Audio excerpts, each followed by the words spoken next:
forward to leg day. Plus, we're still repping all of the best-in-class equipment we've always had, with most clubs open 24 hours, so you can work out your way on your time. So let's do this. Join Planet Fitness today and save $28 or more. Just $1 down, $15 a month, cancel anytime. Deal ends January 10th. See Home Club for details.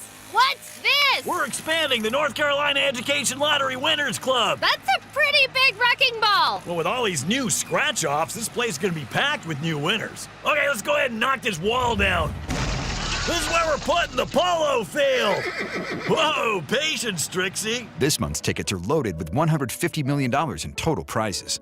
The Winners Club awaits. Must be 18 to play. Approximate overall odds of winning range from 3.31 to 4.55. Problem gambling helpline 877-718-5543. From the Canes to the Panthers to all of the college sports in the Triangle, we cover it all on the Best of the Drive with Tim Donnelly podcast. Brought to you by Coach Pete at Capital Financial Advisory Group. Visit us at capitalfinancialusa.com. Okay, I have to tell you, I was just looking on eBay where I go for all kinds of things I love, and there it was. That hologram trading card. One of the rarest, the last one I needed for my set. Shiny like the designer handbag of my dreams. One of a kind. eBay had it, and now everyone's asking, ooh, where'd you get your windshield wipers? eBay has all the parts that fit my car. No more annoying, just beautiful. Whatever you love, find on eBay. eBay. Things people love. This hour of the Triangle Sports Leader is powered by Ritchie Law Firm, injury lawyers. Ritchie Law is on top of it. Go to ritchielaw.com. That's ritchielaw.com. WCMC HD1 Holly Springs. Take us with you on the radio, Instagram, TikTok, Alexa, and YouTube. 99.9 The Fan, the Triangle Sports Leader. I'm WRAL meteorologist Elizabeth Gardner. We have a winter storm warning and winter weather advisories in effect for our area. The line between all snow and a wintry mix is going to be right through the Triangle area, probably right through Wake County. This will begin late afternoon and evening. The northern counties will see some significant snow, and from, say, southern Wake County south, more sleet, freezing rain, possibly some power outages. This will end early Saturday morning, and we'll see some sunshine during the afternoon, some melting with a high of 43. Weather update brought to you by Newcomb & Company, where your comfort is their business. Visit newcombandcompany.com. 3 o'clock, check if your money. Dow Jones this afternoon down 585 points to 42,049. Deflected shot, rebounds out front, they score! Svechnikov ties out front for Staal, they score! And now Martinook across for Staal, he scores! Short-handed! Now Blake cuts in, he scores! He's got 3 hat tricks in his career as Martinook comes into the corner trying to center it. Out in front for Staal, Staal with the redirect, here come the hats! Jordan Staal, the deflection out in front, and the hat trick for the captain. The Drive with Tim Donnelly on 99.9 The Fan. The Drive with Tim Donnelly, 99.9 The Fan. I'm going to give a thank you. I'm going to start with gratitude on this Friday. First of all, happy Friday, everybody. I'm Tim Donnelly. Dennis Cox here along with us, producing the show. I'm starting with gratitude.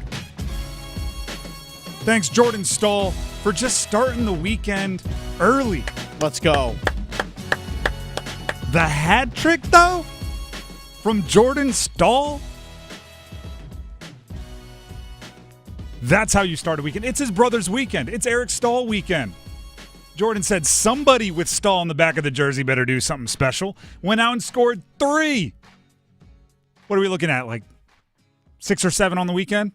On Staal weekend? I mean, at minimum, right?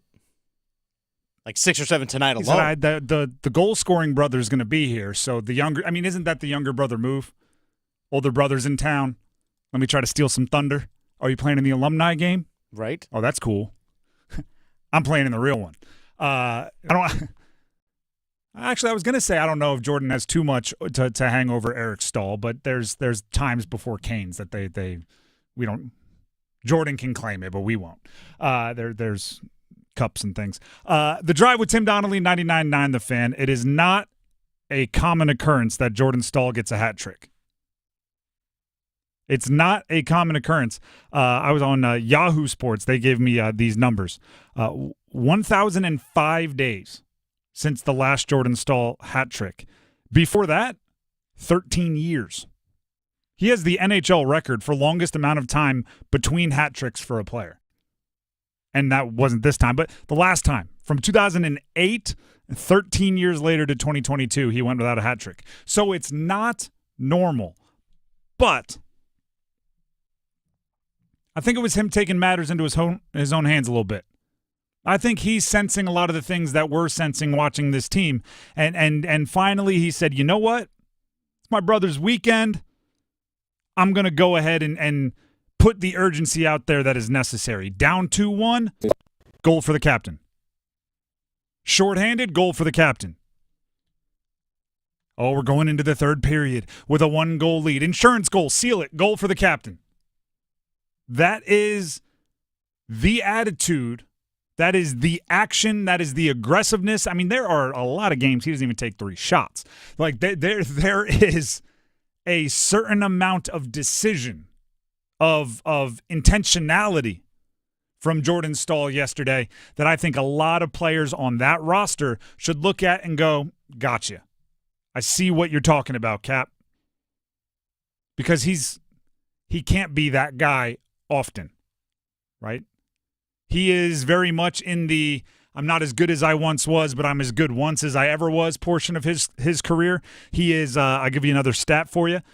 He joins Jaromir Jagr as the only players in NHL history to have a hat trick at 18 years of age or younger and at 36 years of age or older. He's now in the 36 or older category.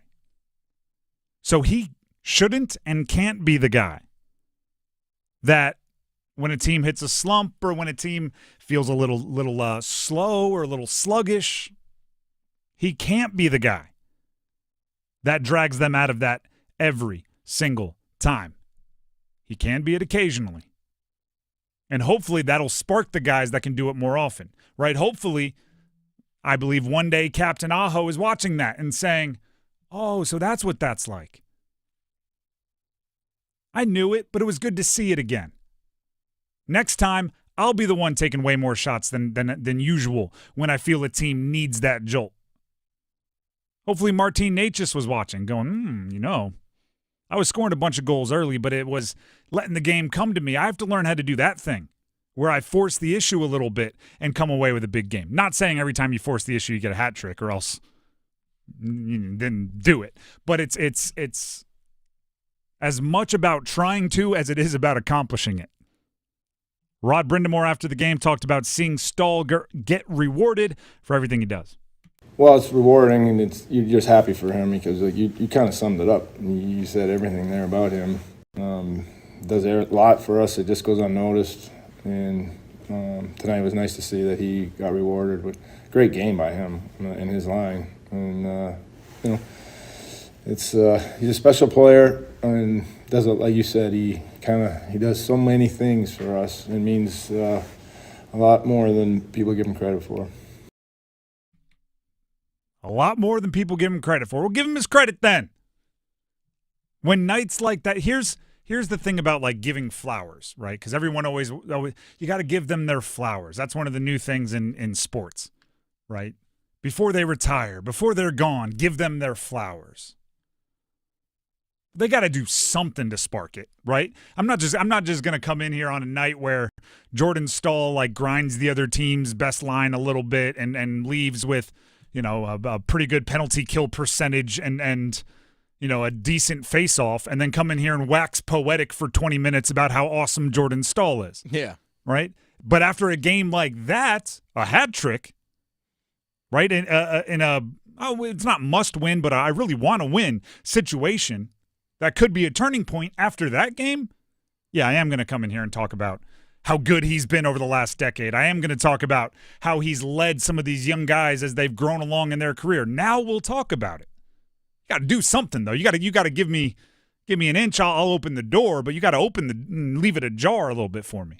This is something I think it was Corey Lavalette, North State Journal, had brought up about how every time the Canes lose a game, who's there to talk to the media? It's Jordan Staal. Mm-hmm. He faces the music for his team as the captain. He does all the stuff off the ice as the captain, stuff that, again, we don't actually get a chance to see. Doing all the dirty work that doesn't show up in a stat sheet. So see him get rewarded in this sense of getting the hat trick and getting goals at key times.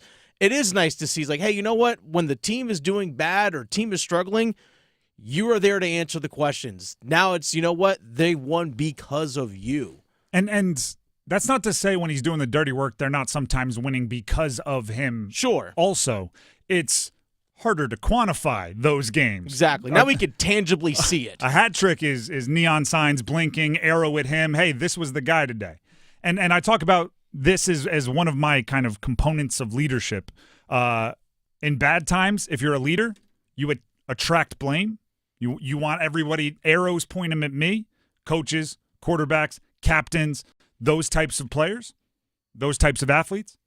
In good times, deflect credit. Right, if you're the leader, oh, it's my team. Oh, it's the young guys. Oh, it's the coaching. Like, you deflect. Jordan Staal, when there's a bad game, he talks to the media.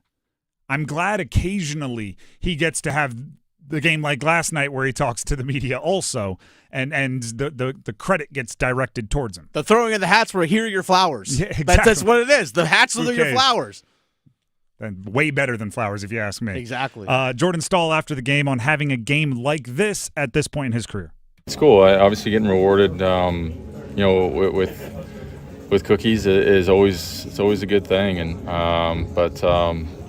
you guys have seen my game. It hasn't changed, and it's been hard to play against us, finding ways to win games in a more simpler fashion. But when I get rewarded with them, like I said, it always feels good, and I'm going to continue to try to help in that way and in any other way I can for this group.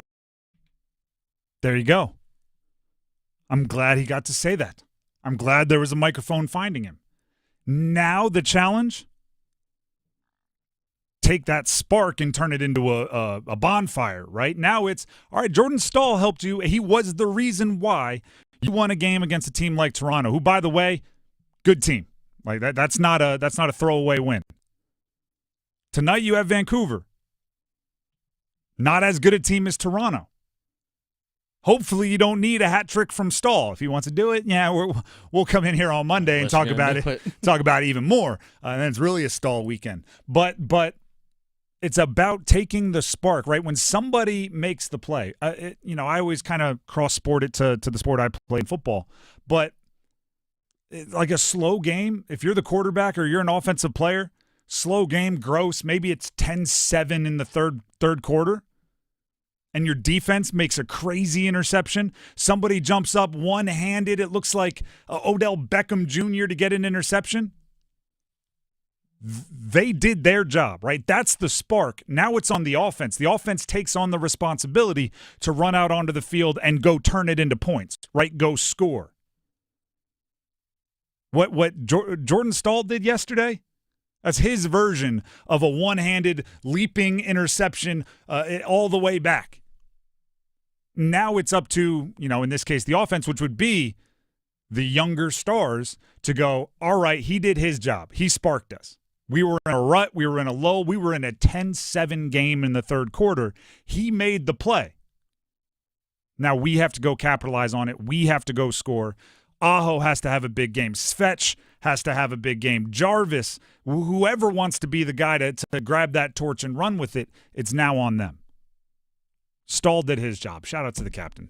The Drive with Tim Donnelly, 99.9 The Fan. And maybe there is like some magic in that old number 12 jersey, just being kind of in the vicinity, being nearby, being on the way, that a Staal can just build off of. The Drive with Tim Donnelly, 99.9 The Fan. There's a big basketball game tomorrow. There's a rivalry involved. But first, Dennis Cox. Hey, Dennis Cox here for ESPN Bet Sportsbook. The action is heating up this playoff season at ESPN Bet Sportsbook. Lock in your touchdown picks, check out trending parlays, and increase your winnings with Profit Boost. New customers can get up to $1,500 back in bonus bets if your first bet doesn't win, and unlock 30 days of ESPN Plus. Download the ESPN Bet Sportsbook app and sign up with the promo code RADIO to get started today. Must be 21 plus. Gambling problem? Call 877-718-5543 or visit morethanagame.nc.gov. Terms and conditions apply. See app for details. The Drive with Tim Donnelly, 99.9 The Fan, UNC, NC State, basketball, collision course. How big will the explosion be tomorrow? Stick around to find out. It's bowl season. Listen for college football's best through January 20th. Every major bowl will be brought to you live. Touchdown!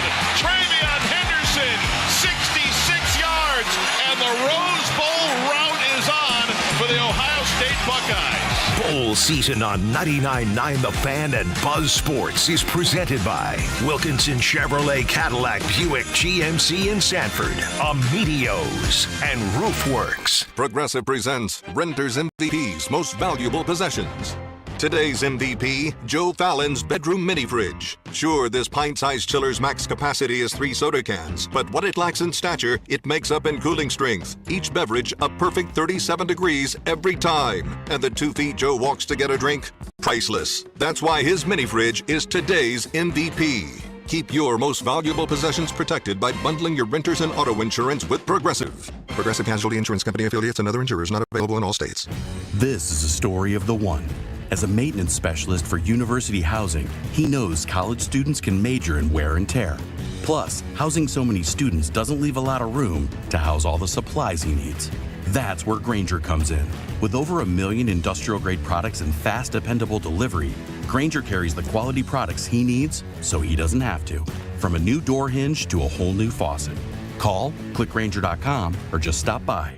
Grainger, for the ones who get it done. As a mom, comforting my family is what I do best. Vicks Vapor Stick provides soothing, non-medicated Vicks vapors in an easy-to-apply stick. And it dries fast, so there's no mess. I use it to comfort myself and my family. Thanks, Mom. Vicks VapoStick, soothing comfort for the whole family. And when you need more comfort for yourself, try Vicks Vapo Shower Max for steamy Vicks vapors. Use as directed. VapoStick for use ages 4 and up. Vapo Shower Max use for adults only. It's time for the Coastal Scholar Athlete of the Month. This is Creighton Blackwell from Coastal Credit Union and 99.9 The Fan, and we're here at South Garner High School to celebrate our next Scholar Athlete of the Month. And that Scholar Athlete is Samayan Jones. It means a lot to me because my parents, they want me to do well and make it in life, so this is for them. I try to work hard in the classroom and on the court for them and do my best. He's never trying to bring no negative energy, and I feel like that's what makes him a more productive teammate. My teammates, they encourage me a lot because, I've been through injuries. They cheer me on because 2 games ago was my first time getting back on the court. So they cheer me on, encourage me every day. That's why I keep doing what I do.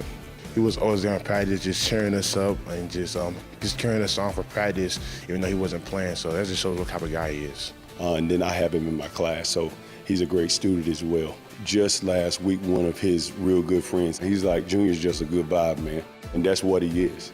Congratulations, Samayan. For over 20 years, 99.9 The Fan and Coastal Credit Union have been recognizing scholar athletes at Triangle area schools. If you'd like to nominate a high school athlete, text AWARD to 919-860-5326. That's AWARD to 919-860-5326. Inbounds goes to Washington. He's got to hurry. Gets it to R.J. Davis. Just a fall away. Fling up, and he panked it home for 3.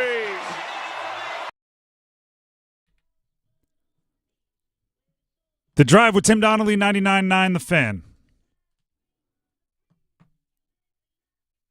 UNC, NC State men's basketball tomorrow. How about it? I can't wait. I mean, that is just quintessential Triangle ACC basketball. Mm-hmm. It's rivalry. It's a road game, but you still get to it's not like you're staying in an opposing city. You still get to have your normal pregame meal. There's buses involved. Here's the deal. These two teams seem like they're in a similar situation. Haven't played as well as they would have liked up to this point. Some of the roles that they thought players would be playing may have to change. They seem like they're in a similar situation, but they're not exactly. And I think there's advantages and disadvantages on both sides. We'll start with the home team, NC State. Here's what NC State's goal should be. Here's how they should go into the game. They should want to turn it into a fist fight. Metaphorically, obviously, but if you want a tango, go right ahead. Turn it into a fist fight. NC State has a size advantage at nearly every position. They have a significantly deeper rotation of players that their coach has gone to at different points in the season. They should make it about who can stand at the end of the game. Right? Like at the end of whatever Rocky movie that is, where they're just counting 10 and one of them's going to stand up and that one's going to be the champ. And you got 10 seconds. That's what it should end like. Press, run, swing the basketball constantly, play to the whistle every single time, and then do the little dumb instigating stuff like after the whistle's blown, try to grab the ball out of their hands and give it to the ref. Like do the stuff that will make North Carolina tired. That's what you should do. Then you do have to do the basketball stuff, right? You have to hit shots. We're talking with Casey Morsell in the latest edition of Pack Therapy. The podcast can be found everywhere podcasts can be found. New episode out now, mostly about this game. He talked about using Marcus Hill, the transfer from Bowling Green, because his skill set is to drive, to get to the bucket. Using him to drive and kick, drive and get to the bucket, drive, attract the defense, then find the open guy. Do that a lot. Make them scramble. Right? Make the defense work. Make them rotate. Make them communicate. Then Dontrez Styles is going to have to knock down a couple threes, right? Jaden Taylor is going to have to catch the kick out, attack the closeout. Big guys are going to have to get ugly points. You're going to have to do that, but I think it increases your chances if you make it ugly and take advantage of your size. UNC is in a little bit of a different place. And actually, I would say when it comes to what I talked about earlier, roles changing, not being the team that you thought you were going to be, I think UNC is probably 2 steps ahead of NC State. If you went back 3 weeks, I think they're similar, right? Who knows who's going to be bringing the ball up? Who knows who's going to be playing clutch minutes? Who knows who's going to be guarding who? UNC, over the last 2 or 3 weeks, to their credit, has figured out a better way, maybe not the best way quite yet, but they're getting closer to the best way their roster works. Ian Jackson running the show. He wasn't even a starter 3-4 weeks ago. Now he's not only the starter, he's the highest usage guy over the last 5. He's scoring a bunch of points. RJ Davis can hunt for his shots off of Ian Jackson's usage. Seth Trimble defending since he's been back for a game now from the injury, 26 minutes off the bench. He's an elite level defender. Focus on that. Supplement on the offensive end when the opportunity arrives. Washington and Withers, do everything you can in post defense. We understand you're giving up some maybe size to most opposing bigs. Cadeau set the table for everyone. That really hasn't changed. And then Drake Powell be the shape shifter, filling in whatever else you need on a game plan basis. Getting to this point for UNC wasn't easy. They tried a bunch of other stuff first. Before they kind of got to those roles, they tried a bunch of other stuff first. But they got there. And that's their advantage on Saturday. Right? They know their roles. At least it seems like they know them better than they did a month ago. Right? So, I mean, as if you want an analogy, they found the knife, now they just have to sharpen the knife, right? They found their weapon, now they just have to perfect it. And that's where their slightly different advantage over NC State comes into play. I think NC State has the size, the rotation, right? They're going to have more energy, they're going to have more fouls to give, they're going to have more of that. UNC, though, they know who they are a little bit more. So, and by the way, Ian Jackson is a New York City point guard. New York City point guards know a little bit about trash talk. If I'm UNC, I'm talking trash. Because I'm not sure NC State knows who they go to shut up the other team.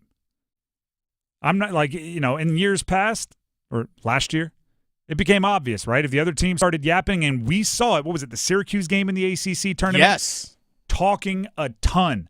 They knew, hey, DJ Burns is going to shut that guy up. They knew DJ Horn is going to hit the three at the end of the shot clock to just break the back of these. There were two guys, I can see their faces, I'm blanking on their name for Syracuse, that were just jabbering the whole time. I'm not sure NC State has the answers to that right now. Right? Because if you get in your own head, you start the trash talk, you start the you fall back into what your role is, right? You give it to the player who's supposed to beat that. I don't know if NC State knows. So if I'm UNC, I want to get them frazzled. I am talking trash. Hubert Davis, I mean, this guy, he played on some of those Knicks teams. He knows how to go ahead and mix it up. And I'm not saying he should talk trash to the team, but I'm saying he understands the importance of winning those small little mental games. I don't advocate for it, but it'd be fun. You mean Hubert Davis getting yeah, yes. Again, not advocating for it. I just think something to talk about on Monday. Yeah, it would. I think they should do everything they possibly can to rattle NC State is what I'm getting at. Because I think NC State has enough thinking going on up in their brains that they don't need to add and I'm angry.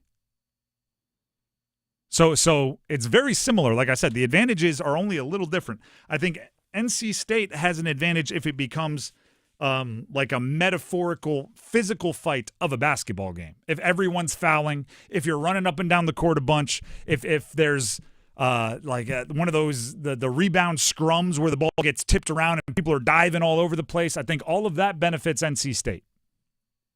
If it becomes more of a mental fist fight, and I'm not saying intelligence level, I'm saying keeping your calm, throwing jabs verbally. You get Gary Payton out there. That's always the one that I think of. You get Gary Payton out there. You get Ricky Henderson out there. You get somebody that is trying to play that game. Kevin Garnett out there. If you get someone that is trying to play the game out there, I think it helps UNC. Well, who is it? Who's that player? Oh, it's Ian Jackson. He's a New York State point guard. Well, okay, what about on the NC State side? You talk about having that agitator a little bit to try and get them off their game. Who's that agitator possibly for NC State? Probably that controlled aggression. Probably Middlebrooks. Okay. And part of it is because, and you can agree or disagree with this. This is just like a gut feeling. Middlebrooks has a really good "it wasn't me" face. like when you put the hands up, which 100% means you fouled. If you put your hands up, I didn't touch him. Yeah, it 100% means you foul. He has a really when he fouls you and then goes what? How? It would frustrate me. I would get very angry at that. And it's I don't know if you can teach it. I don't know. He has a very good "it wasn't me" face. So if he's banging down low, right? If he's down there and they're physical and they're boxing out and the refs are letting them play, and then he pops out at a dead ball, what? That could get him going. And then again, Ian Jackson is going to be throwing ball. I talked about the video I watched the other day. Ian Jackson, Drake Powell were on one side. This was at a high school all-star game. Cooper Flagg, Isaiah Evans, who were on their way to Duke, were on the other side. They just let him talk trash. Ian Jackson definitely the most comfortable in that situation. Drake Powell was almost polite, almost going well, they're a great team, but we think that we have the better one. Ian Jackson was over there going they're trash. We retired Coach K, but he was letting them fly. So I want Ian Jackson to be that guy. By the way, if you want to weigh in on NC State UNC, go to our YouTube live chat. Give us your predictions. We put a question out there. Who wins? Let us know. Who wins? It's that simple. We'll make our picks later on in the show. We'll save it. Keep it close to our chest. The Drive with Tim Donnelly, 99.9 The Fan. We saved this. We shouldn't have. We have some tickets to give away. Tickets to Eric Staal Jersey Retirement Night. That game is on Sunday. We have a pair of tickets to the Eric Staal Jersey Retirement game this Sunday, January 12th, as they retire his number 12 jersey. Not an accident. But because 12 is kind of the number of the weekend, caller number 12 wins a pair of tickets to the game on Sunday. Heister Automotive Group hotline open now, 919-860-5326. 919-860-5326 is the number to call. Caller number 12 wins a pair of tickets to the Eric Staal Jersey Retirement game. Go ahead and call in now, and we'll get to the Dean's List after this. Tonight's forecast calls for Hurricanes hockey. Natchez heads up. Back to Orlov. He scores! A 1-2 punch from Dmitry Orlov. It's 3-2 on Orlov, second of the game. Storm Watch with Adam Gold at 6:30. Puck drop at 7. Back to Slavin. He shot right on. Rebounds out in front. Chance out front. They score! Here come the Hats! On your exclusive home for the Carolina Hurricanes, 99.9 The Fan. It's bow time. A leg and thigh dinner from Bojangles for just $5.99? Leg and thigh dinner from Bojangles for just $5.99? So crispy. So crispy. And juicy. And juicy. So much flavor. So much. Stop it. What are you doing? What, you expect me to get this delicious deal and not say anything? You're unbelievable. You're unbelievable. With a boldly seasoned leg and thigh, choice of fixin', a biscuit, and legendary iced tea, it's a deal so good it's worth repeating. So eat and repeat while it lasts. It's bow time. It's bow time. Dine in, drive through, or tap your favorite delivery app and have Bojangles come to you. Satisfy your craving for flavor right now with Bojangles 2-piece dinner. 2 pieces of Bojangles dark meat chicken, your choice of fixin', a biscuit, and iced tea for just $5.99. That's right, just $5.99 for limited time at participating Bojangles. What are you waiting for? When you're hungry, it's always bow time.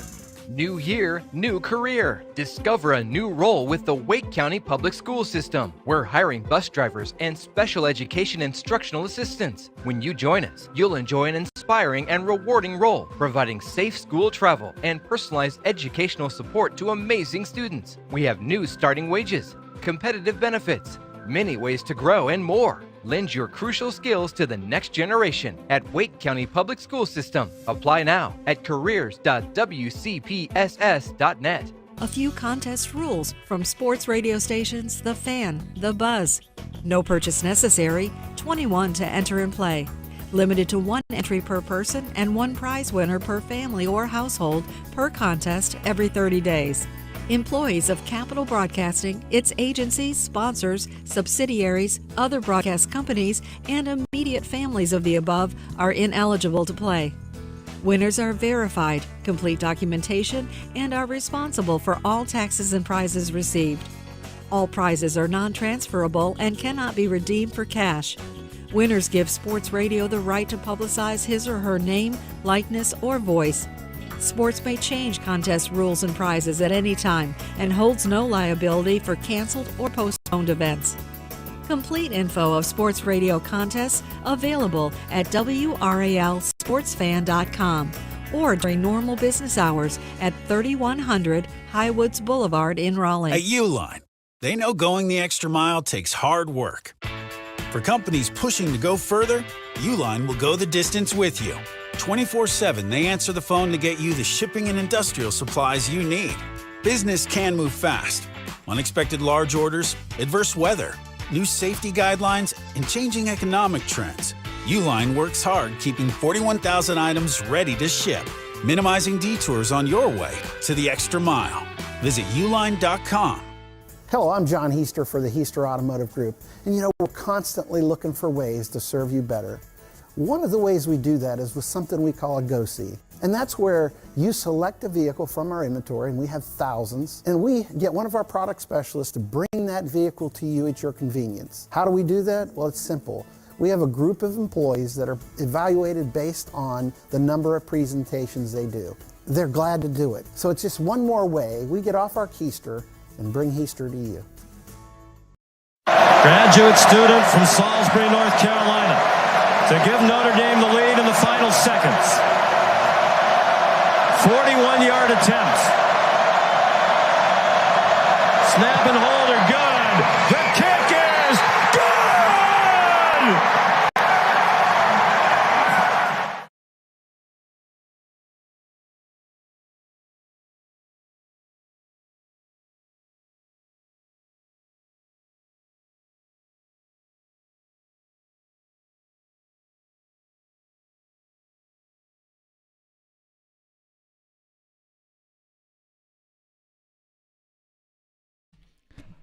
The Drive with Tim Donnelly, 99.9 The Fan.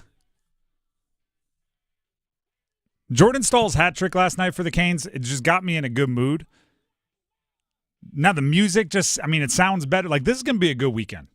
There's a great college basketball game, bunch of them, but a specific one to our area, the rivalry between UNC at NC State tomorrow. There's college football playoff tonight. There's NFL playoffs all weekend. There's the Eric Staal jersey retirement on Sunday. It's a good sports There's snow? Supposedly. I mean, soon, but it's coming. Everybody's talking about it. Yeah, no, I'm not seeing anything. I'll believe it when I see it. I mean, I've seen everyone else posting snow, but I don't have any snow to post.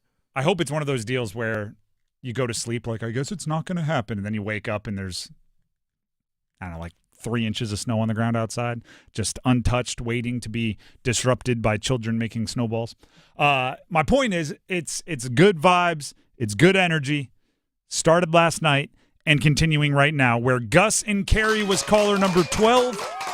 And Gus has gotten himself a pair of tickets to the Eric Staal jersey retirement game, the Canes game this Sunday, January 12th. Gus, congratulations. Thank you. You get the tickets, but as a personal request here, we do this for most of our callers. We need a first goal scorer prediction. So we're going to go with the jersey retirement game on Sunday. Just for bragging rights, you already won the tickets. I'm going to go with little bro Jordan in the 5-hole, first period.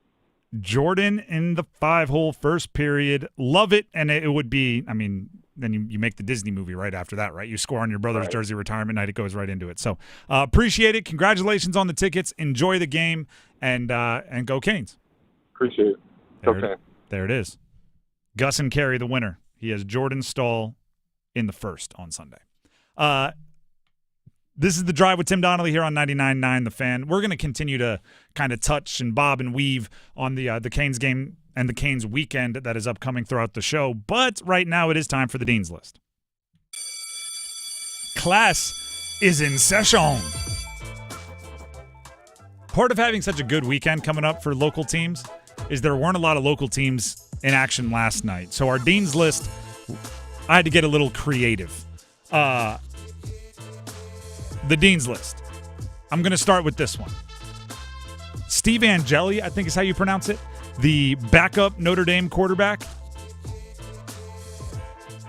He came into the game yesterday in the CFP when Riley Leonard, who we're all very familiar with from Duke, had to go into the medical tent for concussion protocol testing. He got kind of whipped down to the ground on a quarterback knockdown, and he had to go get tested right before half.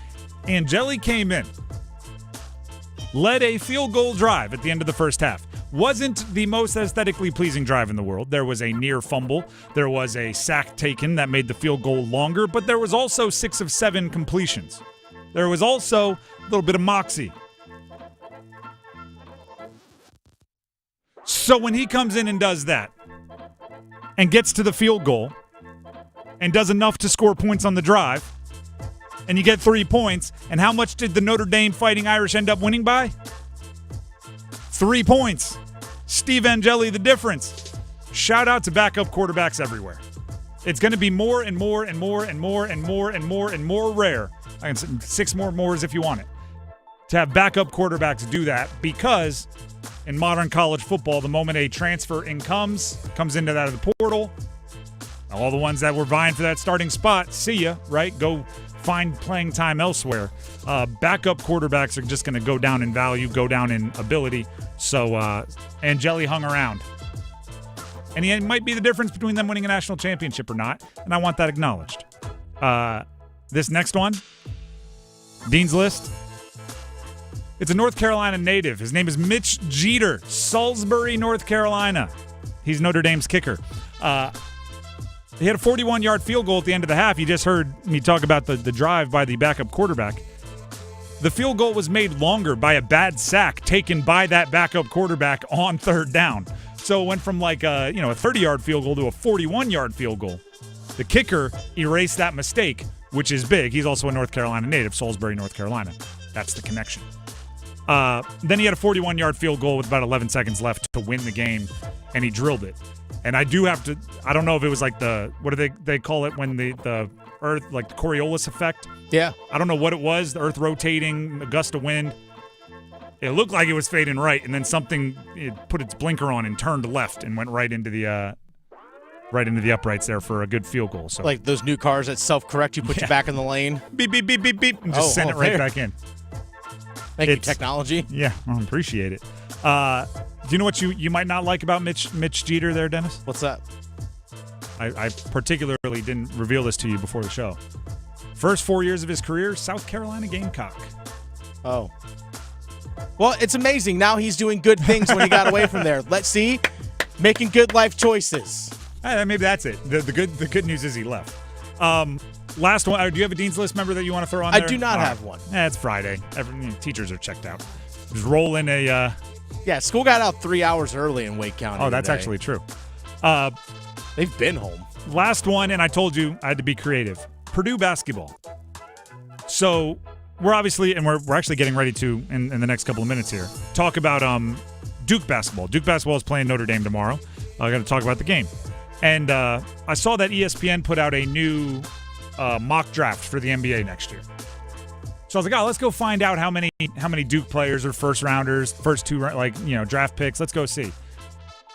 Cooper Flagg was first, just to ruin the suspense. Rutgers basketball had number 2 and number 3. The second and third overall pick were Rutgers basketball. Dylan Harper, Ace Bailey. I knew they were big recruits. Didn't realize they were top 3 NBA draft pick level good. So I was like, wow, they must be crushing it. Let me go down this wormhole. Let me see what Rutgers basketball is doing. I went to their schedule. They played Purdue last night. Purdue smoked them. That's not to say anything bad about Purdue, but they don't have 2 of the top 3 NBA draft picks on Purdue's roster. They held Ace Bailey to 5 of 15 shooting, and they held Dylan Harper to 2 of 9. They combined for 23 points. Those are 2 of the top. So I just went and said, you know what? Purdue probably deserves a little bit of love. I don't necessarily like Purdue as a basketball program. I thought some of the Zach Edey stuff was ridiculous. It was just he's going to foul every play, and figure the refs can't call foul every play, so they got away with it for a little bit. But they loaded up against Rutgers. Give them a little shout out on the Dean's List. That's the Dean's List. Class dismissed. And you are right. Wake County schools did let out early today. On the bus on the way home going, snow, huh? That's why we're going home? Yep. Snow? Right? For this? Okay. All right. Then, go play outside, like play basketball in the street hockey when you're home early for snow. I'm curious to see what things are going to look like for everyone that's going to Lenovo Center both tonight for the Canes game and tomorrow for Duke. I'm sorry, for UNC versus State. I'm curious to see what things are going to look like. And speaking of Duke, since we're about to go to Duke Notre Dame, they're at home at Cameron as well. So things might get a little dicey or icy depending on how you look at it. Duke basketball, to transition to the game here, once again gets to kind of flex the talent gap that they have over the rest of the ACC tomorrow against Notre Dame. And I feel like we know Notre Dame surprisingly well for how they're playing right now because they just played UNC a couple of days ago, and more recently than that, they played NC State. 3 straight games against the Triangle. So we're they're weirdly a team that I feel like I'm covering right now. Like I'm a Notre Dame beat writer and I'm watching all their football games because they're in the CFP playoff, and I watch playoff games. So I'm strangely aware of everything going on in the Notre Dame world. Notre Dame basketball, and I said this yesterday, thank goodness they have football, because their basketball team is not going to give them the same joy and endorphin rush that their football team is giving them. And that allows me to kind of just group them with the masses in the ACC. I'm not saying they're the best. I'm not saying they're the worst. I'm saying they're on a similar plateau with Syracuse and Georgia Tech and Miami. And there's just this mash of teams where if you changed the jerseys, you had them play different squads, I'm not sure you'd notice. You'd notice style of play. I'm talking quality. This is probably made up. You know how people post on social media, like, my 3-year-old told me, and then it's just 100% something that a 3-year-old did not say to them, but they're doing it for engagement. I saw somebody posted that their daughter, who was probably 6 or 7 years old, was playing in a soccer league, and at the end of the year asked why the team they play against gets to change their jerseys every week, but they always wear the same ones. didn't realize they were playing a different team every week, thought they were playing the same team that was just showing up in a different color jersey every week.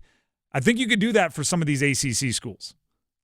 I think if you lined them up and played them, 4 or 5 nights in a row, a different team, you might be like, did we play a different team there? Or was that the same team in a different uniform? They're just middle of the road.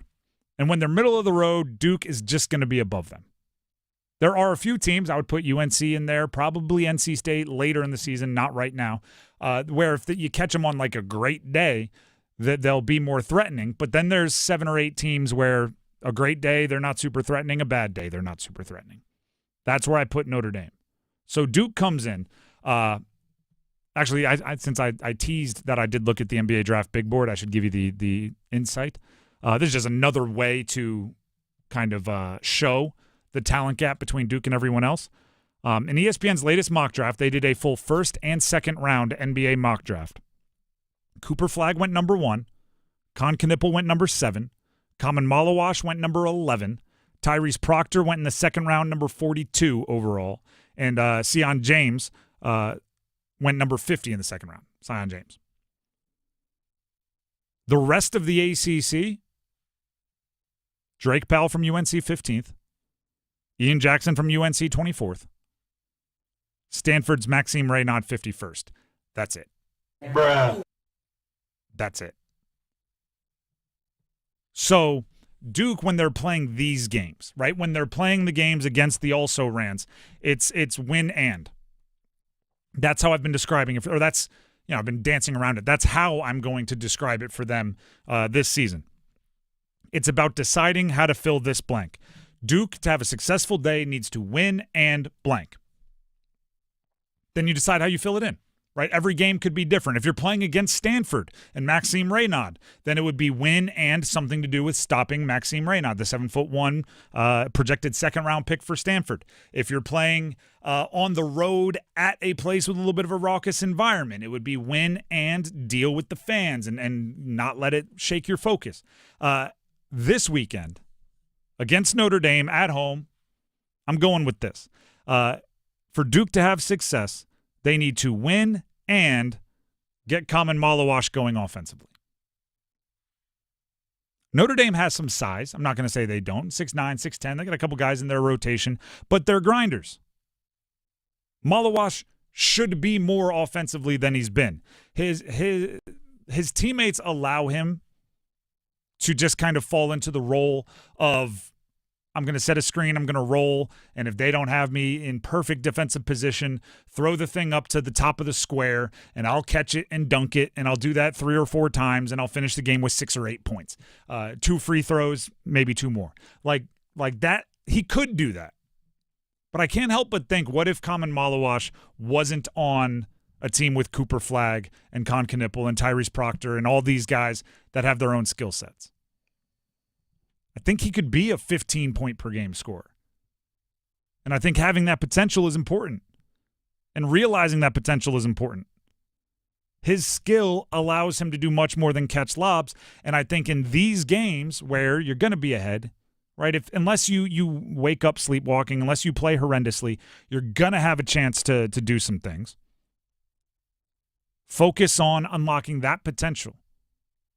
Focus on unlocking more than just being a lob threat. You're 7'2", whatever, 7'3", and you have agility.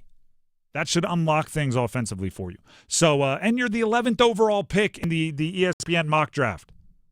The 11th overall pick should be able to occasionally, have a play run through him. The Drive with Tim Donnelly, 99.9 The Fan, and imagine what that could do for their ceiling if they have a post scorer. It's really one of the only things they're lacking. The Drive with Tim Donnelly, 99.9 The Fan. Also taking place this weekend, the NFL playoffs. The NFL playoffs start up Saturday, and the storylines are kind of, I don't know, like the stars are aligning in weird ways. I'll explain to you how this all happens. The first one I saw was Pitt at Baltimore. And I don't know if anyone else has seen the 28-year-old thing. For the Ravens, when Trent Dilfer won their first Super Bowl, right? Going back to whatever it was, 2001. When Trent Dilfer won their first Super Bowl was the 2000 season. The Super Bowl was played right at the beginning of 2001. He was 28 years old. The starting quarterback for the Ravens was 28 years old. 12 years later, 2012 season, where the Super Bowl was right at the beginning of 2013, the Ravens won the Super Bowl once again. Joe Flacco was their starting quarterback. He was 28 years old. 12 years later, the 2024 season, which the Super Bowl will be played right at the beginning of 2025, Lamar Jackson is their starting quarterback, and he is 28 years old. If you believe in that sort of thing, if you believe in the stars aligning, looks like the Ravens are going to win the Super Bowl. So then that kind of sparked me, and I was like, all right, that's a funny little lining up, look at the coincidence style stuff. Then I saw somebody go, well, Jordan Love is going to match Aaron Rodgers. This is the year. And what? So I clicked on it, went down the link.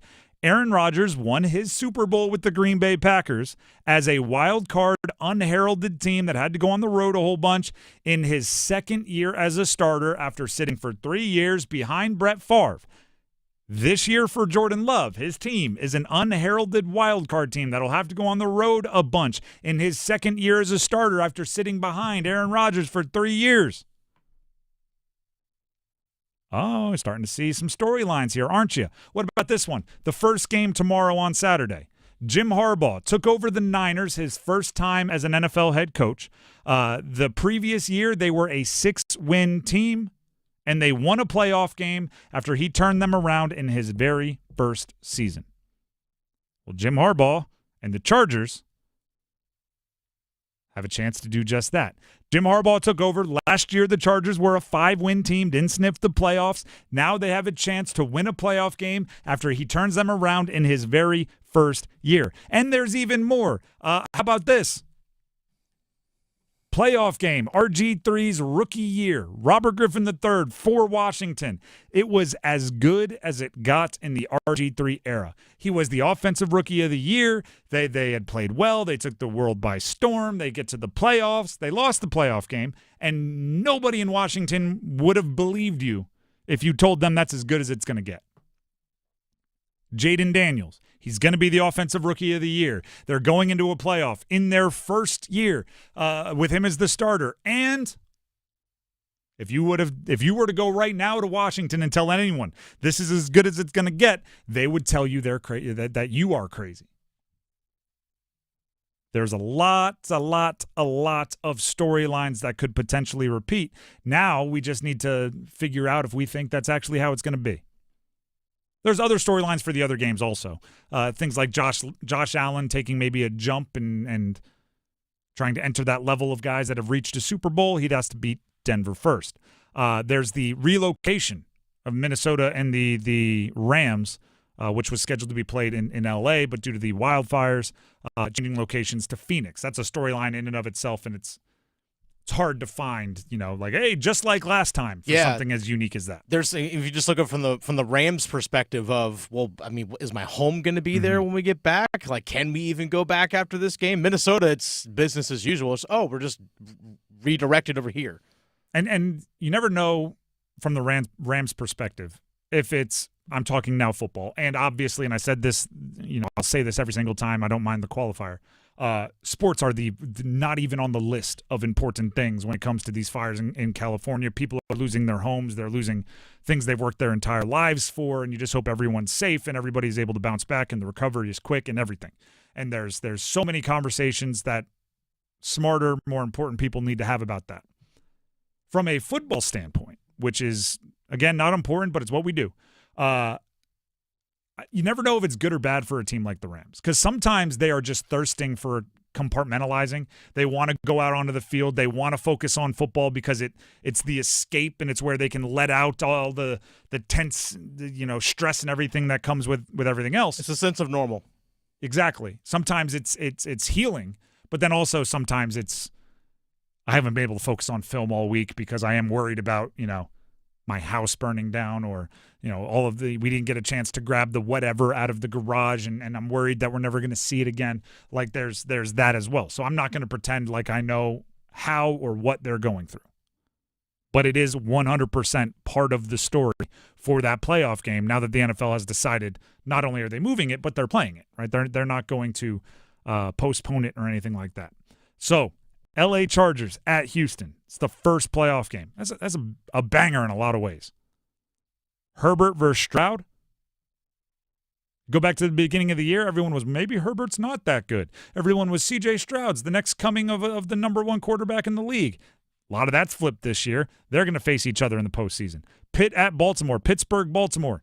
I mean, we could say a lot more, or we could just say, you know what that is. It's the kitchen in the AFC North. Steelers, Ravens, baby. Sunday, Denver at Buffalo. Anytime you get to see Josh Allen's been pretty exciting. Bo Nix and that offense have been surprising. One of the bigger surprises of the year.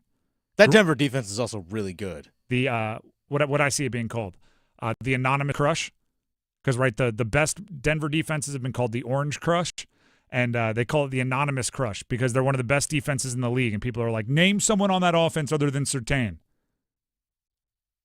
Benito, name another one. Justin Simmons still there? Yeah, it's like exactly. Where's Von Miller? It's like that was years ago. Bradley Chubb. Oh wait. My point is, yes, they are very good, and it's kind of cool that I think defenses are fun when they are that way, where it's like one or two stars and everyone else just doing their job. It's good. Green Bay at Philly, as I mentioned, it's Jordan Love. The one thing Jordan Love did last year that everybody got really excited about was he was darn near perfect in his one postseason game. Right, he lit it up. That opener, everyone went, ooh, Green Bay did it again. The thing with being like a postseason performer is you are it until you're not. People are like, oh, he always steps up in the postseason. One bad game, choke. So you kind of prove it every year. Jordan Love has that chance. And Philly is the most dramatic-filled good team I've ever seen in my life. They were winning like 100 games in a row. A.J. Brown's complaining. They were winning 100 games in a row. Saquon Barkley, he didn't get to chase the record. They're winning 100 games in a row. Is Jalen Hurts actually any good? They're the most drama-filled good team ever. So we'll see how that plays out. Washington at Tampa, Jaden Daniels, Baker Mayfield, and then the crazy game changing places on Monday. It is a good opening weekend of NFL football. Just a fun sports weekend as a whole. Underrated. Like 5 days we had obviously local and national from the CFP and Canes last night. Tonight we get more Canes, more CFP, UNC and NC State, NFL playoffs, all kinds of stuff going on this weekend. It's a blast. This Eric Staal retirement on Sunday, the jersey retirement, I should say. It's a heck of a weekend. It is. It's a heck of a weekend. And it's underrated, right? In sometime in June, sports radio shows do like the pick the best sports weekend of the year. I don't think many are going second weekend of January. Let's go. But it's sneaky, right? It might not be the opening weekend of March Madness or Masters weekend or Conference Championship weekend, but it's, at least for us, it's I'd say top 7. I didn't rank them, so I don't know what the top 6 are, but 7 felt right. The Drive with Tim Donnelly, 99.9 The Fan. We have football at 4 coming up next. The CFP last night, Notre Dame wins. Texas, Ohio State, who gets it done to meet them in the national championship? Next.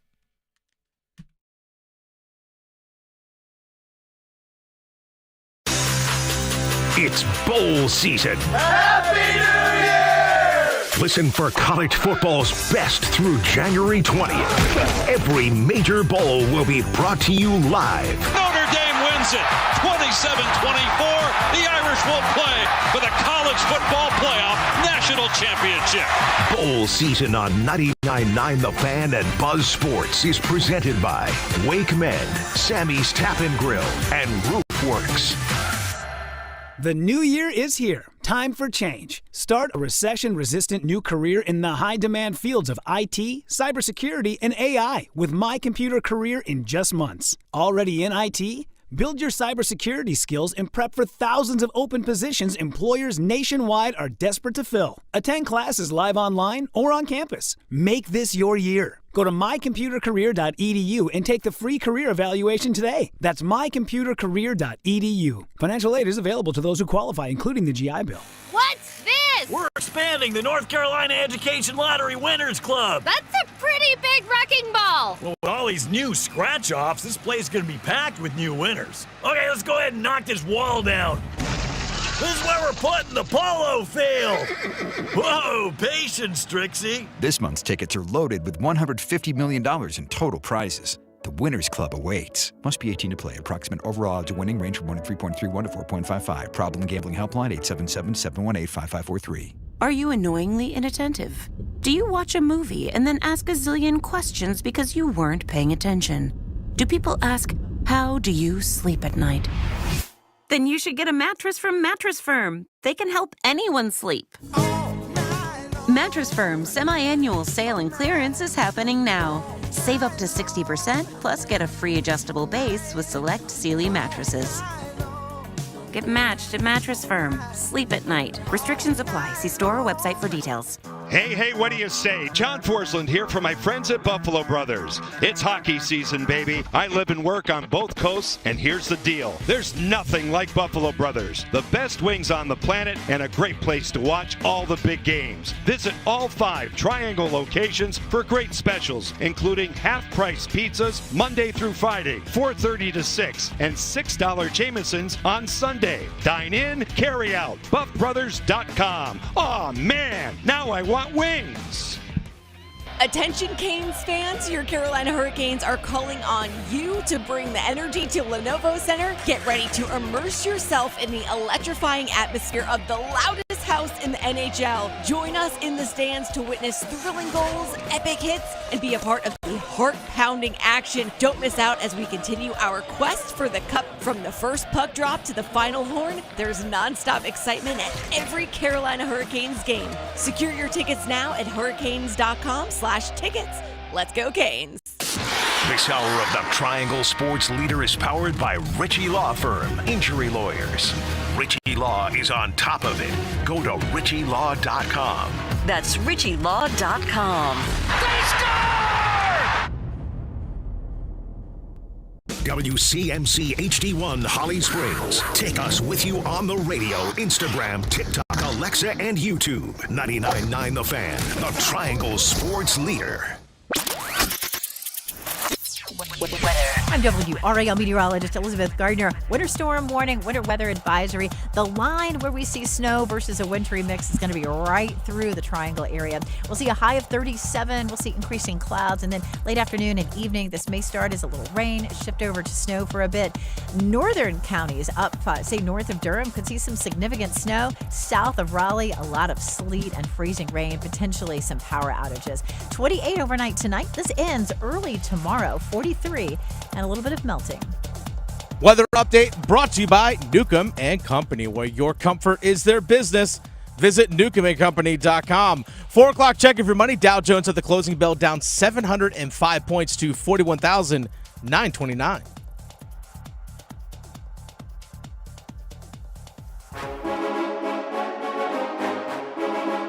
Let's move the chains. Time for football at 4. The Drive with Tim Donnelly, 99.9 The Fan. It is a Friday. It is 4. It is football at 4 time. CFP last night. Notre Dame isn't winning beauty contests, are they? They're not how they drew them up. But they are winning games. And you got to give them credit for that. It's like the 3rd consecutive game I've watched Notre Dame and go, I don't know if they're the better team out there on the field. But the scoreboard tells me otherwise. So I guess we'll go with what the scoreboard says over what my eye test is telling me. No pictures on the scorecard. Yeah, it's true. Pictures on the highlight film. Pictures worth 1,000 words. Scoreboard worth more as far as advancing. Marcus Freeman, their head coach. I mean, talk about how far he's come from some of the struggles he faced early in his tenure with the Notre Dame football team. But he talked about the struggles this team faced, losing to Northern Illinois earlier in the year and having to bounce back from that.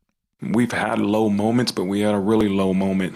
We know week 2, and these guys battle. We got great leaders. We got great players. Chose to put this university and this football program in front of themselves. That, to me, is probably the single thing that I'm probably most proud of, is how we have a group of individuals that truly put Notre Dame football in front of themselves. I know Riley and Christian truly would rather be in that locker room celebrating than being up here, but that's what it takes. It takes 120 guys saying, you know what, who cares how many plays I get? Who cares what type of individual praise I get?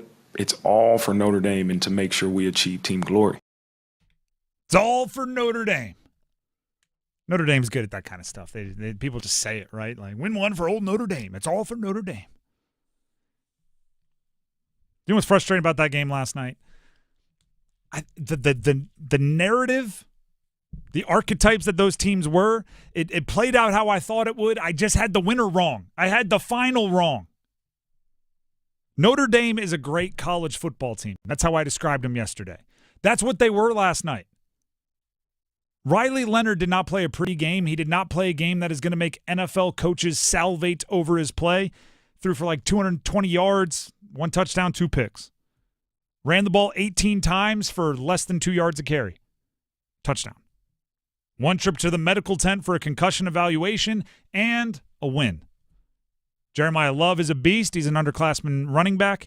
Defense played a great group team football. They're a really good college football team. Penn State, they flashed elite physical NFL potential. You know, like I said, like the eye test. If we went recess with it, right? We went recess with it. And you pick 2 of your friends and you go, all right, it's us, the entire roster of Notre Dame, the entire roster of Penn State. You get first pick, then you pick, then you pick, then you pick, and we're going to pick teams. I think you might get to like the 4th or 5th pick, but before you pick anyone on Notre Dame. Abdul Carter played his way right out of the Panthers draft plan. He's out there. We talked about hip flexibility and bend. He's 260 pounds. The flexibility to get around the edge is bananas. Picked up a sack, chased down Riley Leonard on a straight, like I'm just faster than you sprint. Not an angle, he was behind him and he closed. And that's impressive for a guy that size. He's going to be a top 5 draft pick in the NFL. Tyler Warren, the tight end, looked like a beast. Wore number 44, old school tight end. Probably going to be a top 20 draft pick in the NFL. Nick Singleton, their running back. 3 touchdowns in the game. Probably going to be an NFL running back. Penn State flashed all that potential, but didn't do the little things it takes to win a college football game. Even Drew Aller, he was big and strong and ran a few people over, but man, did he make some mistakes. That last interception, come on, can't do it. After the game, Drew Aller asked what he learned. This is the quarterback for Penn State. What he learned about himself this season. I learned a lot about myself, and I think it's a credit to the coaching staff for just allowing me to be me. I think I grew a lot on the field, off the field, so just looking forward to continuing to grow, learn more about myself, get better in any way I can, on the field, off the field. So I'm just looking for the opportunity. Definitely going to learn from this, but yeah, I'm just going to learn from it and, move on and take it on the chin right now. Got to own it. Got to own it. There's a lot to like about what Penn State did. There's a lot that they're going to wake up tomorrow and go, why? Notre Dame is going to be the opposite, right? They're going to wake up and go, thank goodness that didn't hurt us. Thank goodness that thing didn't end up doing us in. Thank goodness that interception didn't cost us the win. Thank goodness that near fumble didn't cost us the win. Didn't Notre Dame also play like on a slightly shorter schedule because their game got moved back by a day, like in their quarterfinal matchup?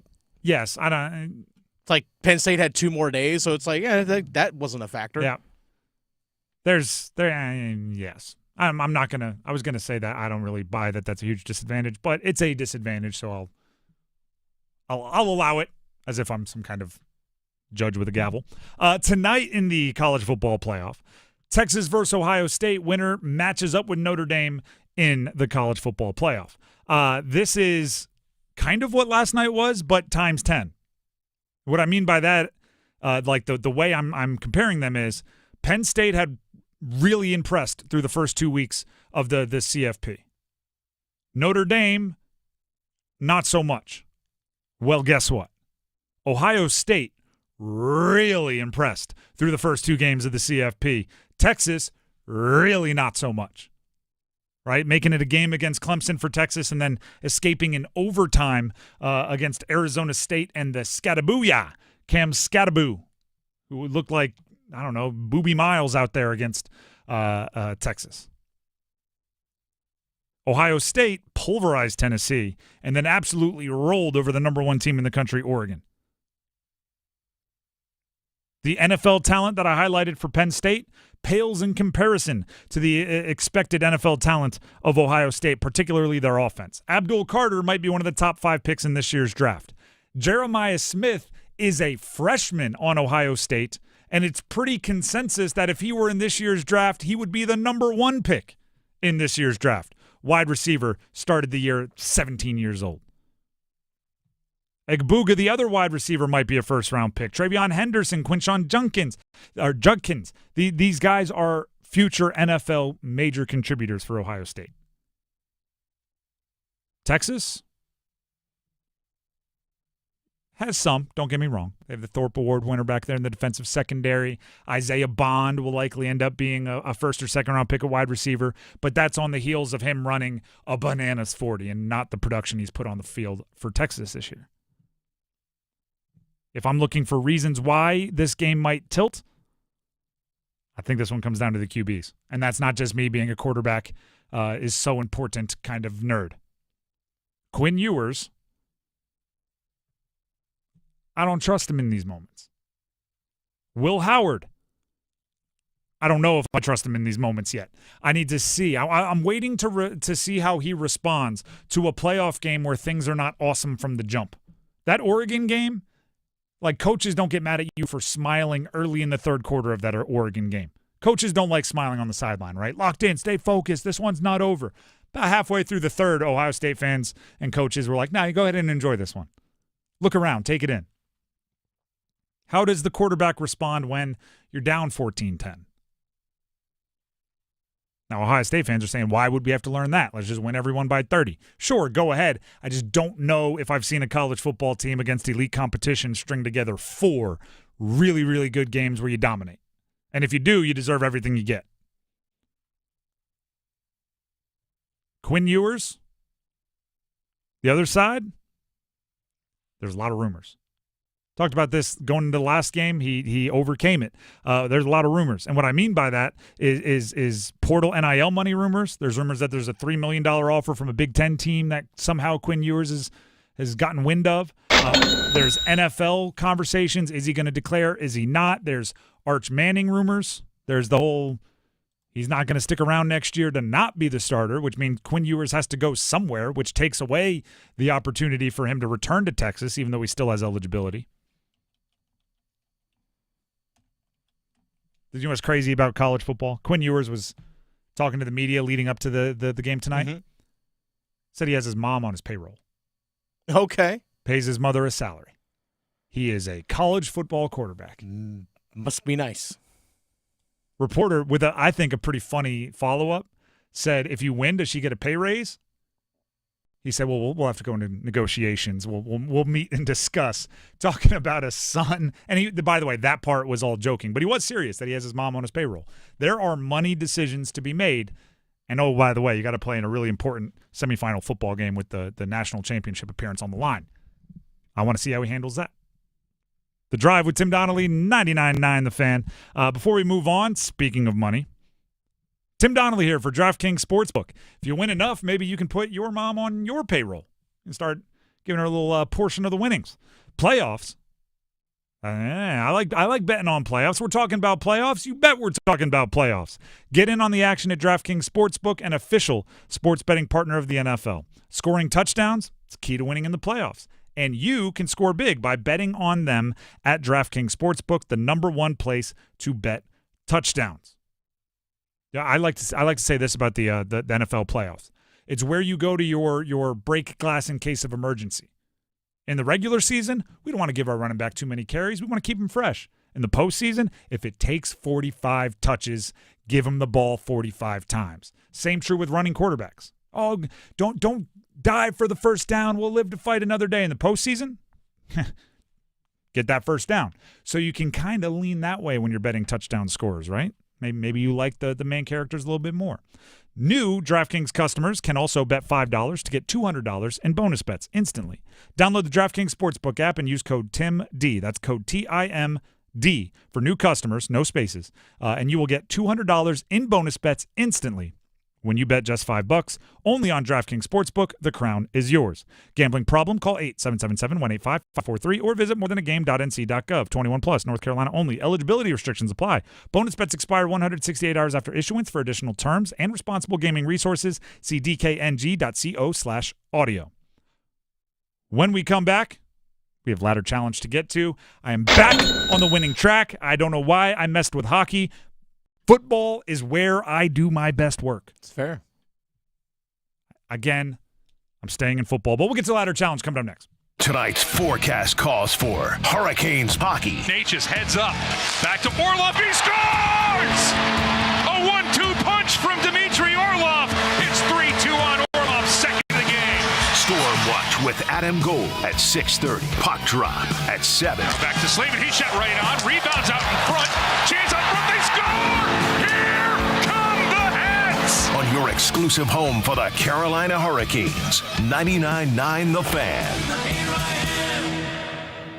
It's time for the Coastal Scholar Athlete of the Month. This is Creighton Blackwell from Coastal Credit Union and 99.9 The Fan, and we're here at South Garner High School to celebrate our next Scholar Athlete of the Month.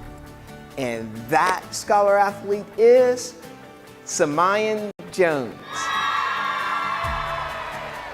It means a lot to me because my parents, they want me to do well and make it in life, so this is for them. I try to work hard in the classroom and on the court for them and do my best.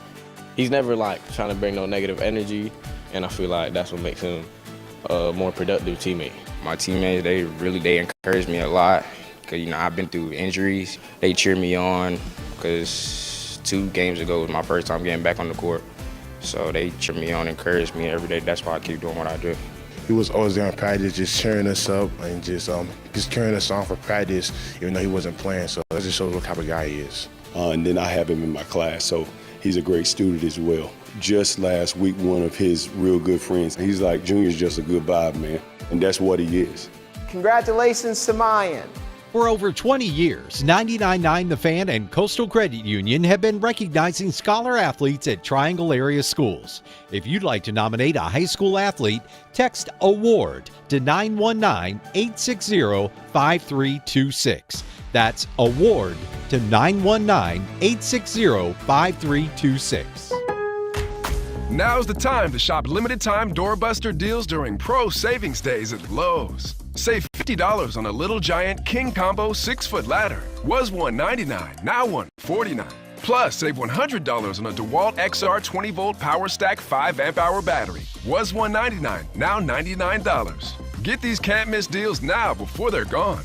Lowe's knows savings. Lowe's knows pros. Doorbusters valid 113 through 115. Selection varies by location while supplies last. Prescriptions require an online consultation with a healthcare provider who will determine if appropriate. Restrictions apply. See website for details and important safety information. Subscription required. Price varies based on product and subscription plan. Hi, I'm Dr. Peter Staal, board-certified urologist and senior vice president of men's sexual health at HIMSS. I've helped many guys with ED in my 12 years of practice. But now you can get world-class care for ED 100% online by going to HIMSS.com. So what are you waiting for? To start your free online visit and find ED treatment at up to 95% off brand name prices, go to hims.com/joy. Organize easy. Organize tough. Customize your work truck or van with upfit solutions from Van Products. Steel and aluminum shelving, toolboxes, data files, cabinets, drawers, conduit carriers, ladder racks, everything safe and secure. Everything built as unbreakable as you by Adrian Steel. Backed by the best warranty in the business. 3 years, 36,000 miles. Everything custom installed by Van Products so you know it's done right. From a single work rig to a fleet. Choose custom installed upfit solutions from Van Products. Morsell into the corner. Ball goes to Burns. Burns backs down against Baycott. Backs down. He turns. Left hand hook. Glass and good. 17 for Burns. Baycott can't stop him. The Drive with Tim Donnelly, 99.9 The Fan. I don't know what song I was expecting coming out of break, but it was not the biggest hit of 1999, Wasn't Me by Shaggy. That's funny.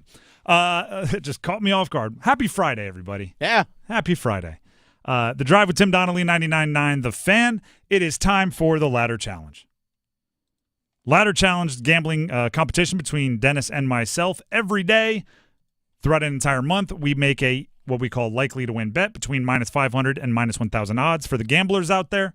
And if we win, we roll over the stake, we roll over the win, we roll over the entire payout into another one the next day. Whoever has the most money at the end of the month is the winner. If you lose, you go back to $10. I lost a couple days ago, so I'm at $11.91, looking to turn that into a little bit more money today. Dennis, what's your status? I had Nikita Kucherov, 2+ shots on goal yesterday. He easily hit that. So that was a minus 525. And so I'm up to $17.90 now. Because, hockey, I know how to bet it, apparently. Unlike you, sir. Why you got to do that? I mean, I'm just speaking facts. I'm just saying we've had good vibes. I've been talking about how everybody's excited. We're optimistic. It's a great sports weekend. Yeah. And you just decide to under your breath throw a little jab? No, it wasn't under my breath. I spoke it out loud. Nothing under the breath there. Nothing under the breath there. That's why I'm going to go back to hockey. I can't bet hockey. I can't bet hockey, and it frustrates me. That's okay. I'm lashing out. That's okay. I'm going to go Utah Hockey Club. They are facing against the San Jose Sharks. Give me the Utah Hockey Club plus 1.5. Utah, not a bad team. San Jose, got some young studs. Overall, not a good team. Give me Utah plus 1.5 at home against San Jose at a minus 825. So that $17.90 would win me straight even to $20. Double your money. Yep.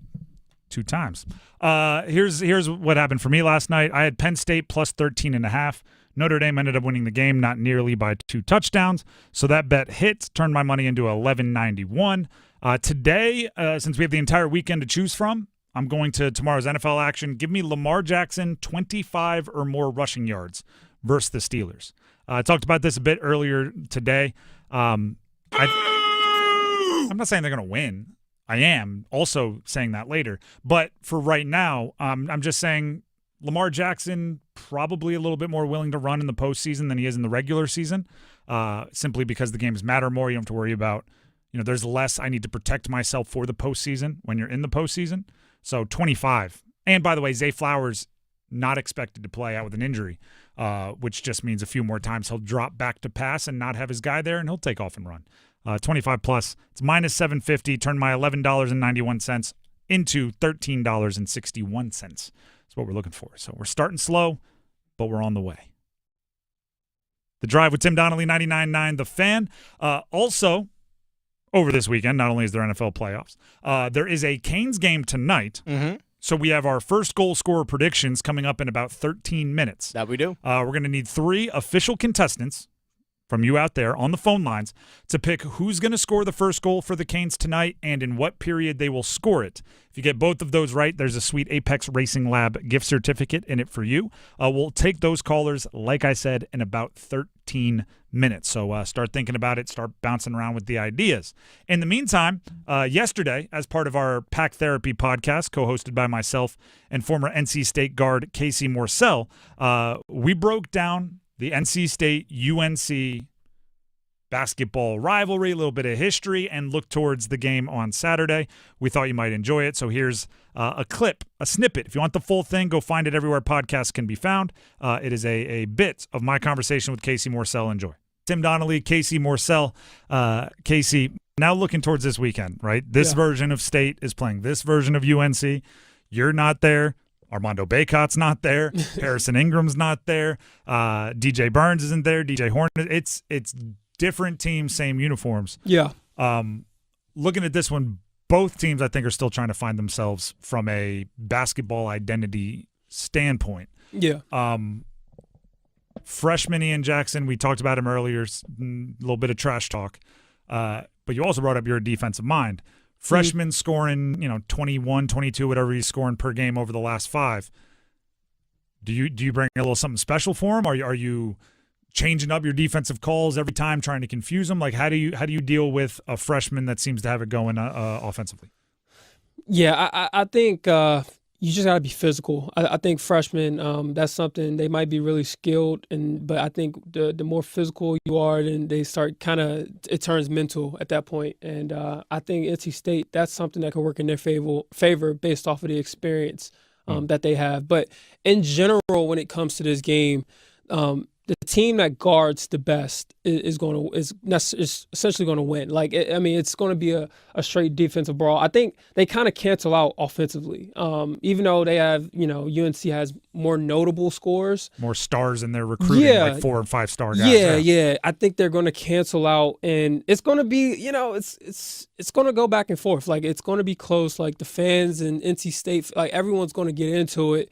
It's just who's going to be able to guard at a high level doesn't have to be 40 minutes, but for the longest amount of time. Really. If it's 33 minutes, it better be the right 33 minutes. It better be the right 33. It better not be the first 33. Yeah. Because that's how collapses happen. Exactly.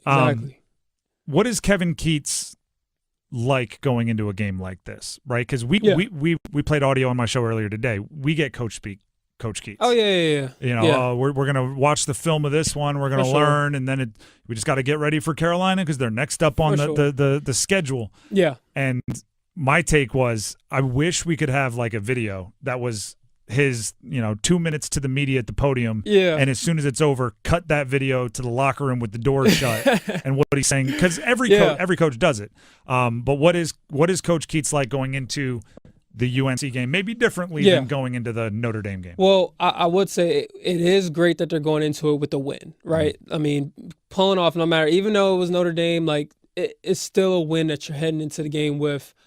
So that's something that he most likely acknowledged that. I mean, and then on top of that, it's one of those things where the fans are going to be there. Everyone's going to be involved. Now it's one of those things where you got to use that to your advantage. They're going into that game. Keats is, of course they're doing a whole 9 yards practicing, watching film or whatever, but they gotta. He's for sure putting an emphasis, use everything around you to your advantage, right? And don't necessarily shoot yourself in the foot. Last night, in my opinion, home court advantage won that game. Home court advantage won that game, so it helps you to have that on your side. So use all of the factors around you in your favor, and who knows where it could take you. All right, so we're looking at predictions now. Yeah. Because, again, to reference my playing career in football, if you feel like it's one of those games where you need your home crowd all the way in it, you need the student section going nuts. First drive, you might call the flea flicker. You might call the double reverse pass. Your first punt, you might call the fake punt, knowing that if that works, gasoline on the fire. For sure. We're talking like backdoor screen lob for the best dunker on the team in the first couple possessions. Like, what is there that equivalent in basketball? Yeah, start off with maybe an alley-oop first play, get people into it, and then just because that's what's going to lead to that momentum. But that's something that he's probably emphasizing. And then on top of that, man, they just gotta. Best way to put it, I know he probably said it, but just be connected. They're going to get punched in the mouth. It's going to be a full-on fight. It's just, if they hit you, you can't necessarily divide and turn into individuals because they need to be a really good team, not necessarily individuals. All right. Well, and now I'm going to ask you an individual's question just because of that exact transition. Yeah. UNC has an obvious flaw. They have an obvious weakness this season, which is they I think neglected to understand how much not having a traditional post kind of big guy presence was going to hurt their team. For sure. State, we've talked about Brandon Huntley-Hatfield a few times on these podcasts. We talked about Ben Middlebrooks a bunch earlier on in this podcast. And we talked about Ben Middlebrooks' offense, so maybe the answer is already there. Those two guys, are we looking at they need 25, 30 points between the two of them because that's where they're vulnerable and that's where you can get your advantage? Do you have to keep pounding it into the post? Not necessarily, no. They don't need to necessarily necessarily have a breakout like combining for that amount of months. They don't need to do that. It's really one of those things where like UNC struggles, like their bigs and just have front court have struggled. So now it's like you damn sure can't let them get going. Like now it's like those are the last people that better get going in this game, and they got to make sure that, like it's a huge emphasis. Like those guys can't get going. So they got to just win their matchup. Just focus on shutting your guy down, and that's going to help the team. I mean, because at the end of the day, like NC State is going to wear out the three guards that they play. Like they're going to wear out, or the three guards that they play with the bigs.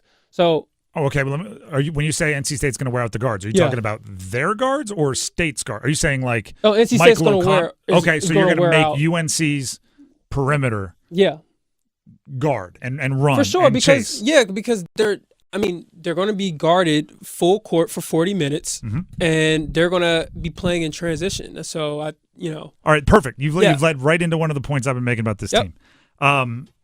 They have have had as of the last couple of games, they've shortened their rotation. Coach Keats has played a lot of guys. Like 9 guys are averaging 10 minutes or more per game. They trust their depth.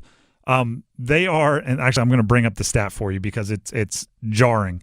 They are 339th out of 364th. There's 364 teams in college basketball, Division I. Wow. They are 339th in possessions per game. Wow. So, but they're also number 1 in the ACC in fewest turnovers. So they're not. It's not like they aren't possessing the ball. It's not like they're being frivolous with it. They're just slow, right? And use the whole shot clock, but every possession is ending in a shot. Is that a flaw? Because I'm hearing you say we're going to wear out their perimeter players. Yeah. But I'm going like, well, kind of. They're resting when you have the ball because you're not putting a shot up for the first 23 seconds. And honestly, like that's where you get worn out too, because if you're not just swinging the ball on the perimeter, because making them shell like, drill. Okay, like one of the most exhausting teams I've ever played was playing against UVA. Like everyone knows. By the way, that. they're 364 out of 364, and that's not a joke. They are dead last. Really? Yeah. That makes sense. So literally the way they play, like, I mean, it looks slow, but it's the most exhausting because you're constantly getting hit on screens, getting over screens, like you're running constantly on the defensive end. So it wears you out. So if you add like a slow half court, like using the entire shot clock on top of random like transition buckets that they try to get, like it's exhausting. And I think that could really work in their favor if they do it the right way. Is it hard to get a rhythm when you're getting 65 possessions a game versus some teams that are getting 70 plus, 75, 80 possessions a game? Yeah.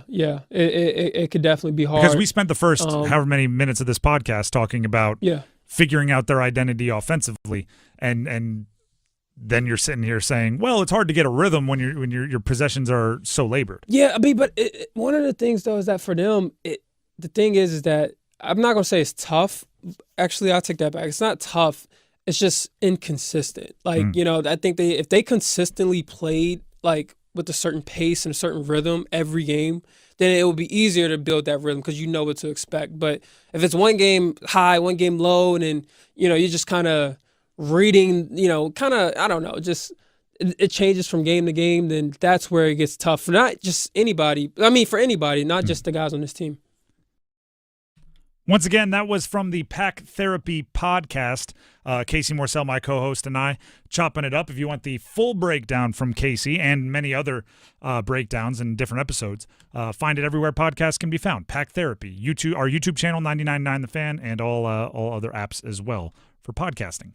Dennis, we asked earlier today a question about that State UNC game, and we asked that on our YouTube comments. So what are the people saying? All right, so we have a few people that are making some predictions. Cedric says State wins for no reason other than rivalry.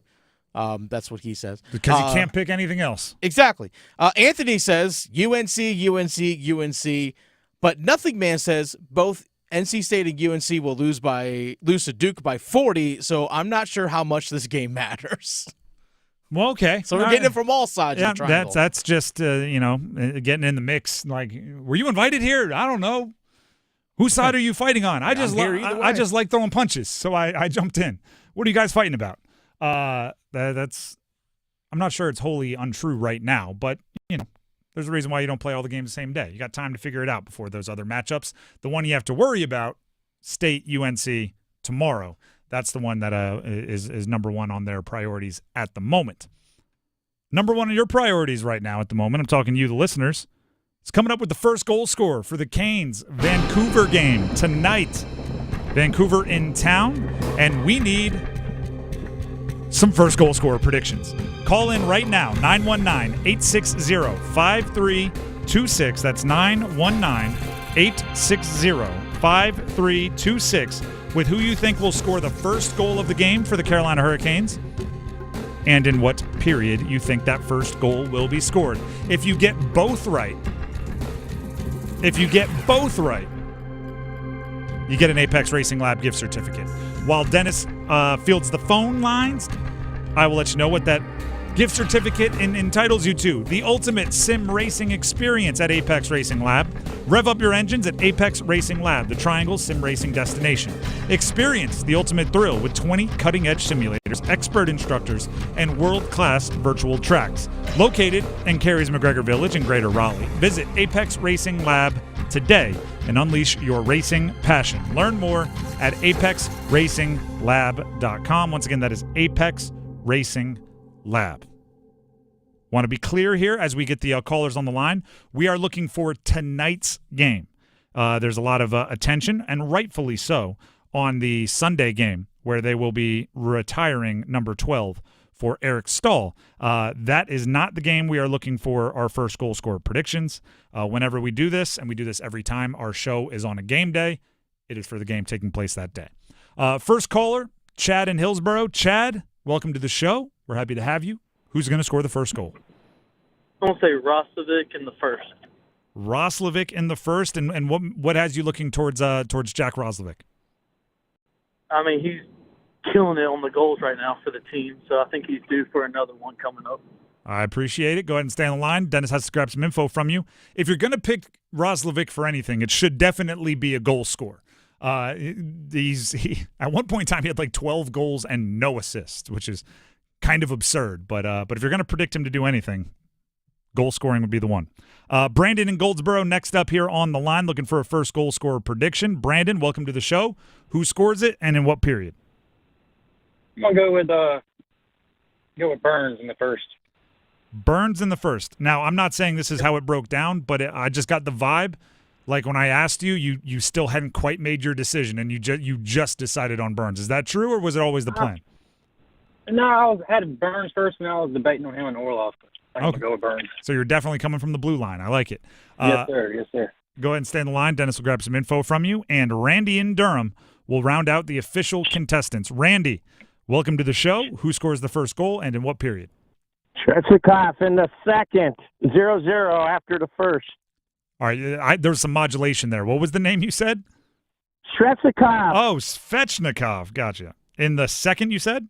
In the second, early in the second. All right, you know what? You sound like you have an exact idea in your mind. Give us all the details you can. I just think it's going to be a tough first period. Not a lot of shots, a lot of forechecking and slow play. I just see them matching up really well, and then the energy is going to come. All right, I like it, Randy. Thank you for the enthusiasm. Thank you for the choice. Stay on the line. Dennis will grab some info. Make sure if you win that we can get you your prize, the Apex Racing Lab gift certificate. Well, actually, normally I wait and Dennis goes first and then I pick. But I'm so excited to make this pick because nobody did it. I thought for sure. I mean, he just had a hat trick. I thought everybody was going to be picking Jordan Staal. It's his brother's weekend. Eric Stahl's jersey is going to be retired on Sunday. Jordan Staal is going to come into the game with like 5 goals in the last 2 games. It's his brother's weekend. Jordan Staal is my choice, and it is in the first. I was tempted to go Shorty, but he had one yesterday, so I think that might be pushing it. So it's Staal. It's in the first. Something even strength. But something, I don't always use the proper terms talking about hockey. For some reason, my brain, when a goal is intentional, I just want to call it a skill goal. It's not one that bounces off your skate. It's not one that looks like, I know deflections and everything being in front of the net are definitely part of the game, and there is a skill there. But I call it a skill goal when it's like an intentional shot. There's an opening. It looks like everything you did was what you were trying to do. So Staal with a skill goal, something that looks like he knew what was happening the entire time. No deflections, no nothing. He gets another goal, and he goes into his brother's jersey retirement game on an absolute heater. Dennis, you've grabbed the info from the contestants. Yep. What is your first goal scorer prediction? A guy who had his first career 3-assist game last night, Jordan Martinook, with the goal. Because that line with Staal, Martinook, and Svetch has been playing tremendous over the last few games. Matter of fact, do you have the audio of that? Of Rod Brindamore talking about that specific line? Just because if you're going to bring up the Martinook, Staal, Svetch line, and we have a clip of Rod Brindamore talking about the Martinook, Staal, and Svetch line, we should play it. So here's Rod.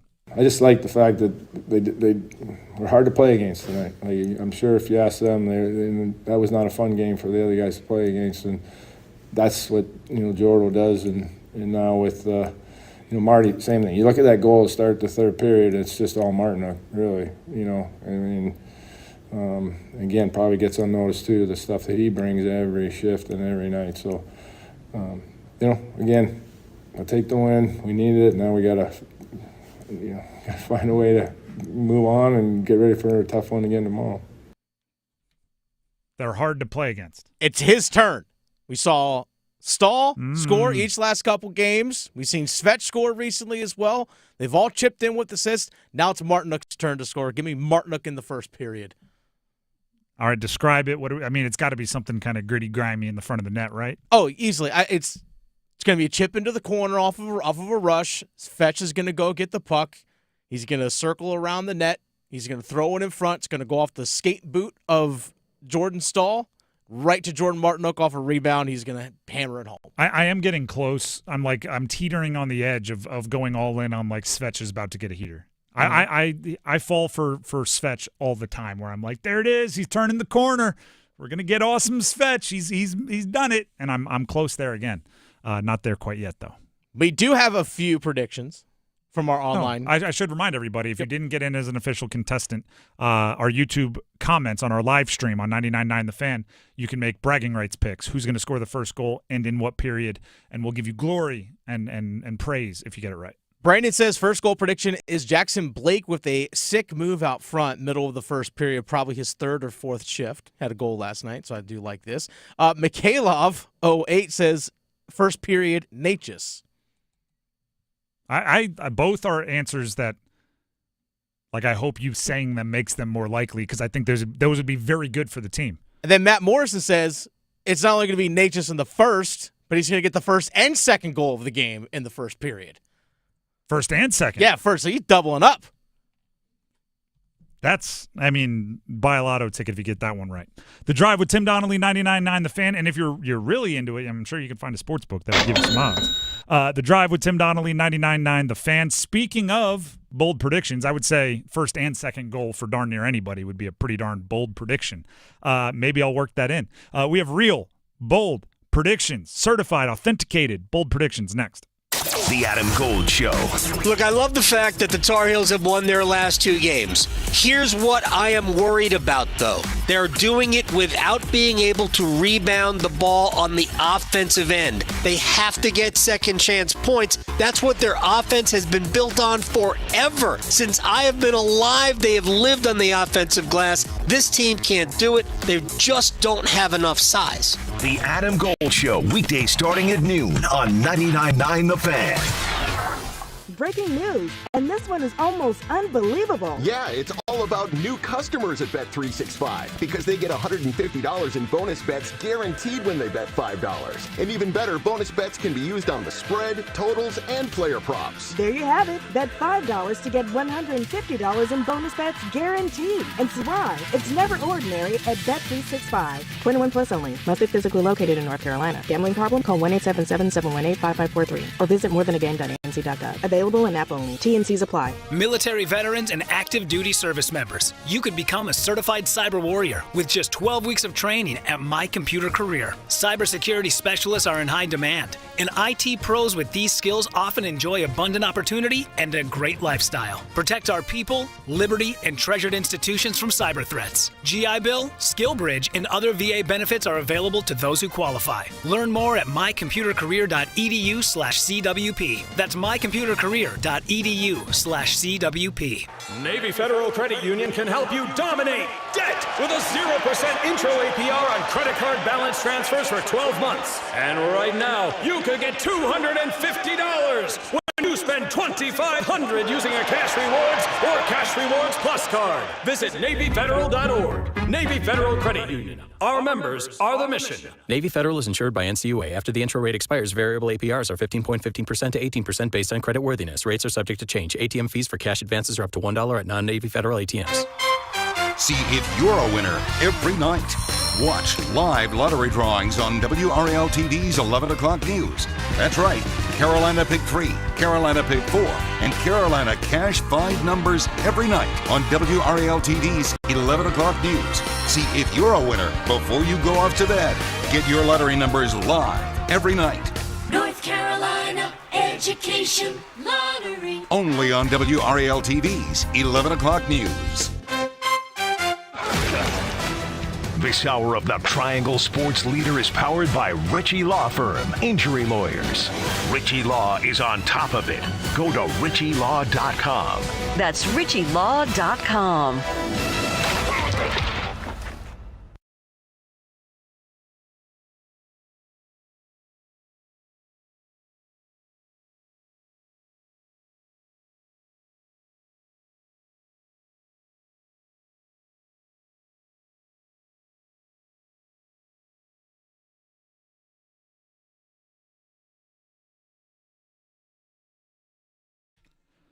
The Drive with Tim Donnelly, 99.9 The Fan. It's time for one of my favorite segments of the week. Every Friday, we do something we call Real, Bold Predictions. It's the only place where they're real, they're certified, they're authenticated. We have a checks and balances system. While many sports radio, sports media shows have bold predictions, we're the only ones with the bold enough bell, which sounds a little something like this. And we are the only ones with the not bold enough buzzer. The reason we have those is because we don't let non-bold predictions slip through the cracks and be counted as bold predictions. If I make a prediction and it's not bold enough, you hear the buzzer. I have to make it bolder on the spot until you hear the bold enough bell. You will catch on. We have a bunch of games that we're covering, that we're paying attention to, that we're watching this weekend, both nationally and locally. So I tried to do one from each, and in games where local teams are playing each other, I tried to do one for each team. We'll start with Canes Vancouver tonight.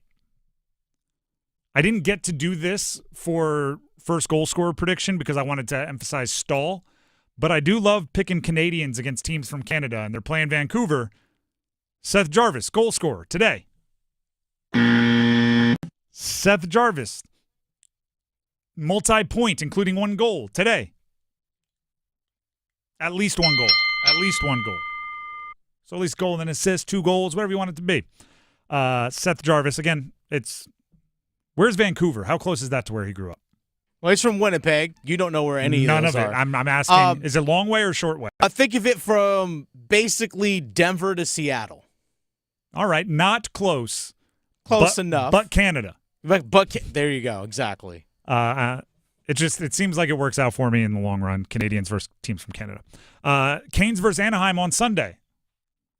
Jordan Staal, goal scorer. Jordan Staal, multi-point game, including at least one goal. It's his brother's day, right? They put the jersey up there. He's got to do something. I'm leaving here with something. UNC at State tomorrow. We're talking men's basketball. I have Ian Jackson scoring 20-plus for UNC.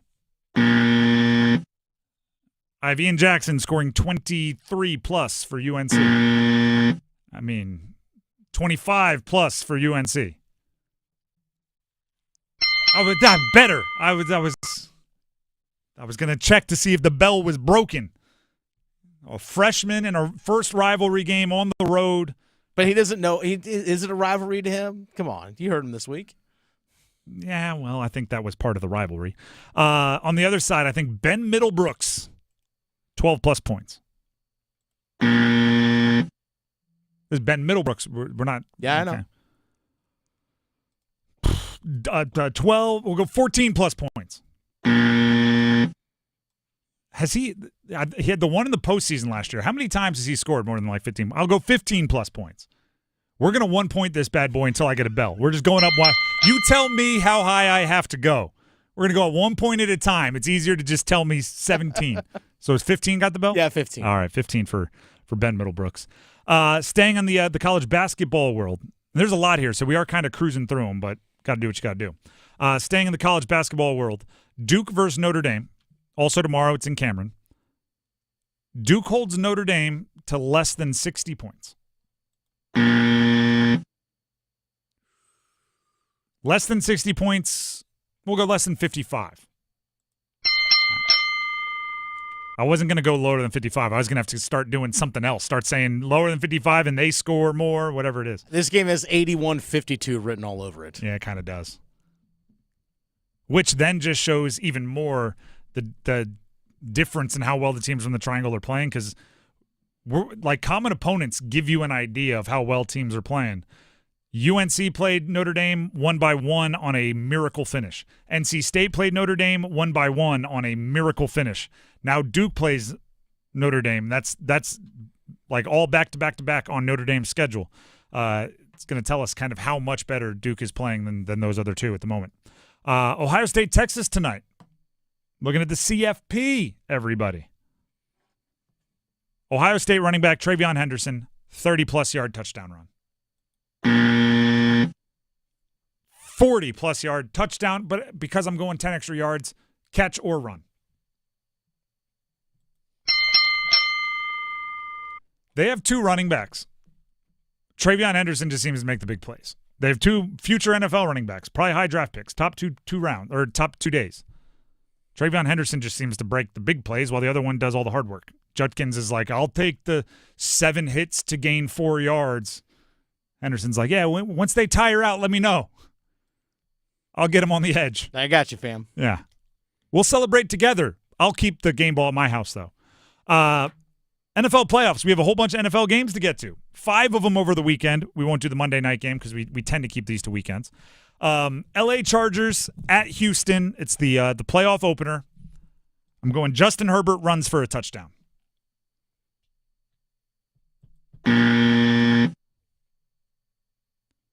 Justin Herbert runs for a touchdown.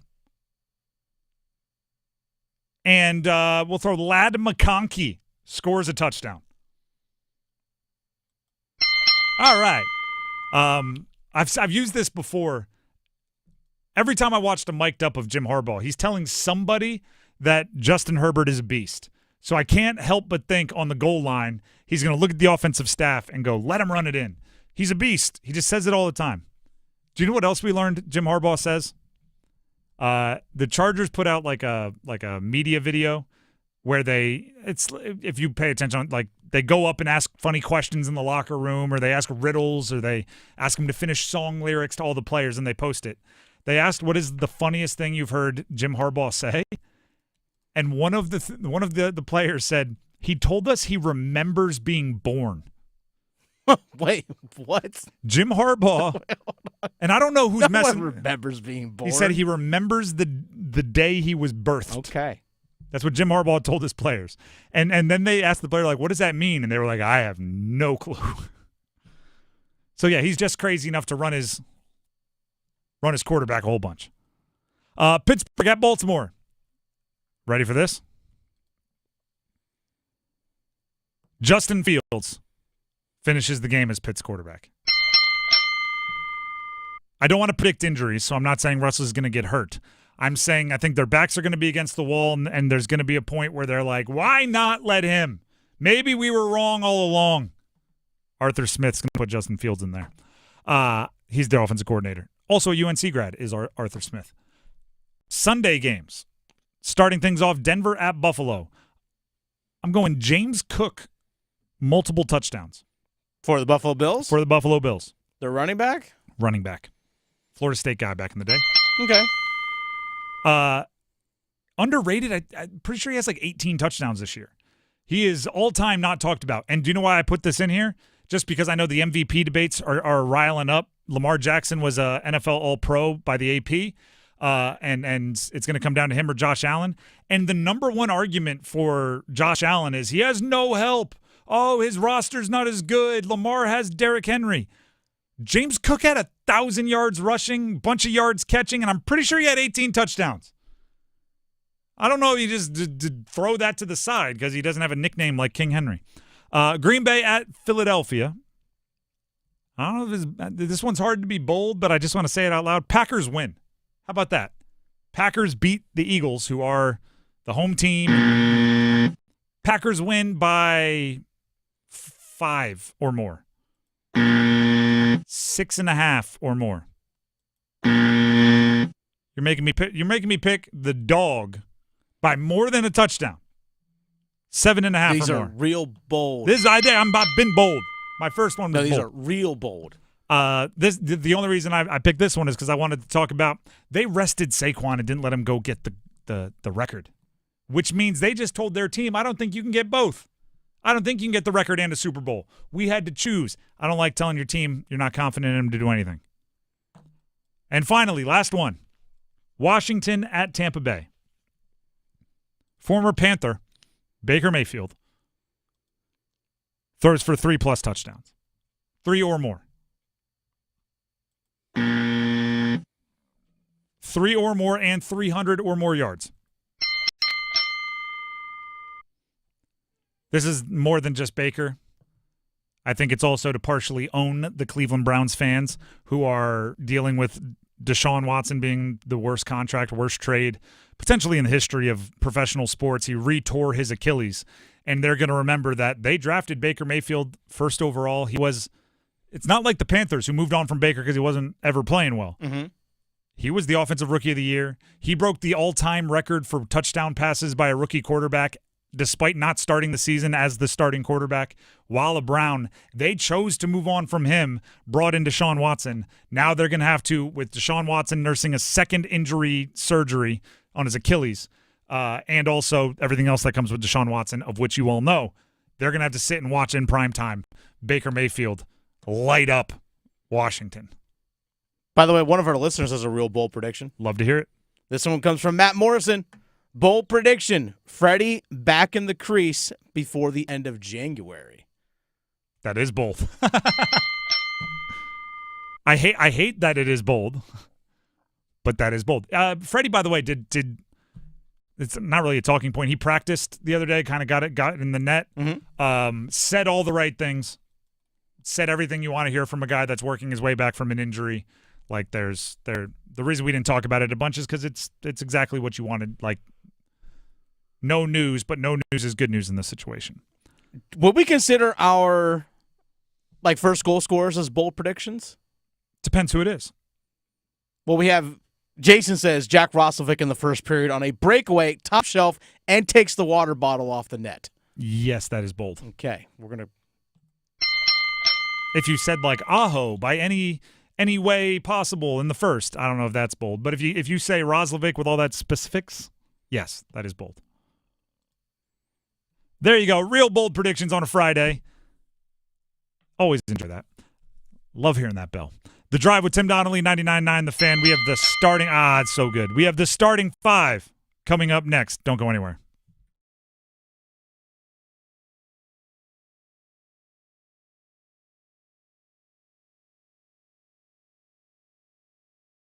Tonight's forecast calls for Hurricanes hockey. Nate just heads up. Back to Orlov. He scores! A 1-2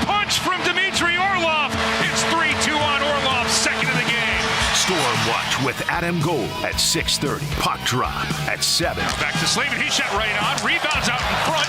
Chance out front. They score! Here come the Hats! On your exclusive home for the Carolina Hurricanes, 99.9 The Fan. It's bow time. A leg and thigh dinner from Bojangles for just $5.99. Leg and thigh dinner from Bojangles for just $5.99. So crispy. So crispy. And juicy. And juicy. So much flavor. So much. Stop it. What are you doing? What? You expect me to get this delicious deal and not say anything? You're unbelievable. You're unbelievable. With a boldly seasoned leg and thigh, choice of fixin', a biscuit, and legendary iced tea, it's a deal so good it's worth repeating. So eat and repeat while it lasts. It's bow time. It's bow time. Dine in, drive through, or tap your favorite delivery app and have Bojangles come to you. Satisfy your craving for flavor right now with Bojangles 2-piece dinner. 2 pieces of Bojangles dark meat chicken, your choice of fixin', a biscuit, and iced tea for just $5.99. That's right, just $5.99 for limited time at participating Bojangles. What are you waiting for? When you're hungry, it's always bow time. Everyone deserves a fast and reliable connection, one that helps better their everyday through the things they value most: friends and family, education and career. A connection that opens pathways to opportunity and builds roads to a better future. At Spectrum, we're committed to delivering just that every single day. Because with the right connection, anything is possible. That's Life Unlimited. That's Spectrum. At Uline, the prevailing opinion is, if you don't live it, you don't believe it. The people at Uline believe in hard work, and they live it by being there 24/7 to answer your call, having 41,000 items in stock, and offering same-day shipping from 12 locations across North America. Business owners, sellers, buyers, shippers, and packers believe it. Uline is the hard-working, dependable source for your shipping and industrial supplies. Visit uline.com. What if, instead of choosing between a big bank or a small bank, you could choose one bank that's the best of both? That's First Horizon, with big bank reliability and small bank resolve. You get 160 years of financial strength and stability and an enduring commitment to personal service. When the best of big meets the best of small, you get it all. To help you on the road to your horizon. First Horizon Bank. Visit firsthorizon.com/getitall. This hour of the Triangle Sports Leader is powered by Ritchie Law Firm, injury lawyers. Ritchie Law is on top of it. Go to ritchielaw.com. That's ritchielaw.com. They score! WCMC HD1 Holly Springs. Take us with you on the radio, Instagram, TikTok, Alexa, and YouTube. 99.9 The Fan, the Triangle Sports Leader. Good afternoon, everyone. I'm WRAL meteorologist Mike Mays. The winter storm is here. Sleet, snow falling across the area this evening. Switching over to freezing rain as we get closer to midnight. 29 the low. In the morning, departing precipitation. It's partly cloudy, breezy, and cold. 41 the high. Weather update brought to you by Newcomb and Company, where your comfort is their business. Visit newcombandcompany.com. 5 o'clock check of your money. Dow Jones is down 696 points to 41,938.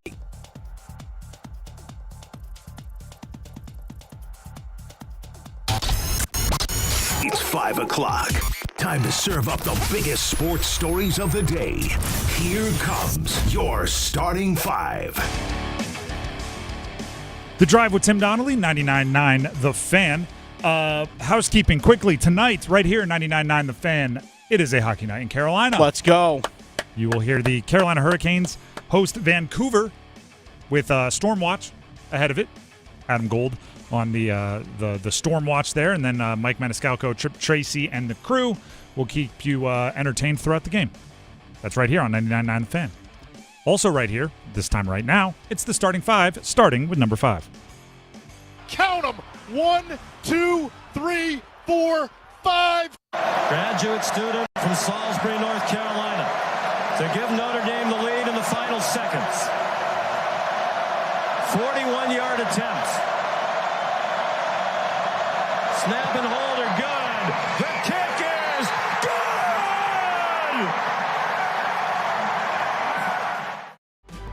That's what it sounded like last night as Notre Dame punched their ticket to the national championship. Notre Dame fans, earmuffs real quick. We're going to have to get used to this in CFP. With the 12-team expanded playoff, it's the right way to do it. It is the correct way to do it. Settle it on the field.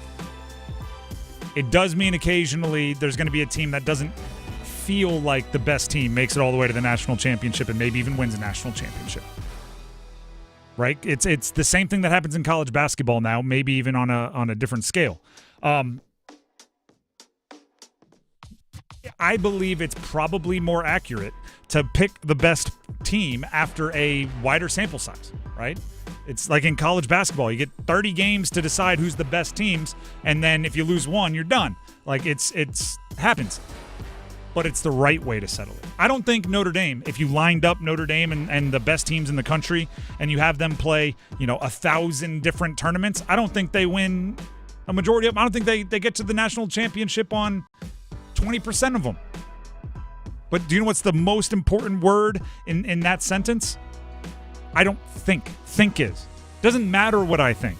What matters is what they did on the field. So credit to Notre Dame for beating a team that I think is more talented. You're the better team because you won the game on the field. That's all we can ask for. That's as a fan of sport, that's all you can ask for. So now looking at tonight's game, there are definitely Ohio State fans out there going, we're 100% the best team in the country. Right? Ohio State fans are watching what Ohio State has done since that loss to Michigan, and they're going, nobody can beat us. And you know what? If you asked me what I thought,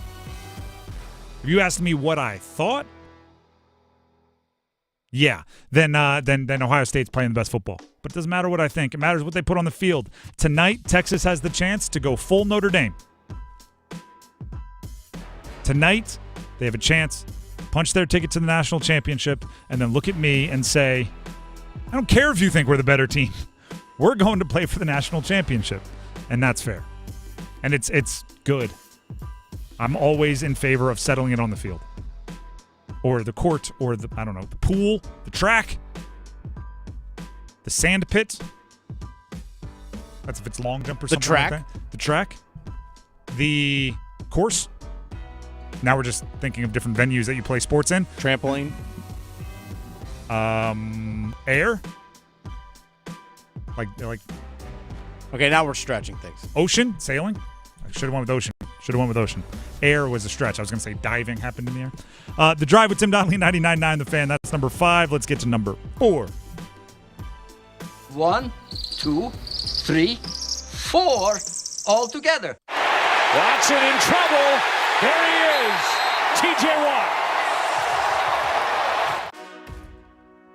Well, since you went ahead and played that particular clip, put you on the hot seat. As a Steelers fan, yeah. How confident are you that after they play the Ravens, the Steelers will be the team advancing? My head tells me 4. My heart says 11. Out of 10? Yeah. All right. I thought you were saying out of 100. I was like, the sensible person to me is like, let's be honest. They're outmatched in this one. Let's go with a 4 because there's always a chance. But the heart in me is like Steeler fans, like, let's go. 11 out of 10. I in my head, and I realize now that I didn't say it. In my head, I thought he's going to give me a percentage of how confident he is. Mm-hmm. So you said, my head says 4, and I thought, like, all right, he's, that's, you're giving a lot of credit to the Ravens there. Then you said, my heart says 11. I was like, wow, even his, like, super Steelers heart is like, in my wildest dreams, we got an 11% chance to win. But obviously you were going out of 10, which makes a bunch more sense. There's 2 things that I think play into that game. One, Lamar has acknowledged he gets a bit antsy in the postseason, and he's going to try to fix that. That is big of him to acknowledge. Mm-hmm. 2, Mike Tomlin heard him say that he gets a little antsy in the playoffs and started licking his chops because, that's what Mike Tomlin does. I was like, oh, we know. Yeah. Mm-hmm. Trust me, we know. TJ, did you hear that one? Mm-hmm. Hi, Smith. Did you hear that one? There's a whole bunch of really, really interesting NFL games this weekend. I ran through the storylines earlier. I'll do it again in case you missed it. There's some cosmic things aligning in this postseason. We'll start with the Ravens. Does this make you less confident, Dennis? The first Ravens touchdown, Trent Dilfer was the quarterback. It was in the year 2000. He was 28 years old. 12 years later, Joe Flacco won the second Super Bowl for the Ravens. It was in 2012. He was 28 years old. 12 years after that, this season, it's the 2024 football season. Lamar Jackson just turned 28 years old. The Ravens have a routine here. They wait 12 years. They win a championship with a 28-year-old quarterback. If they keep that up, this is the year for Lamar. Jim Harbaugh, go back to the Chargers-Houston game.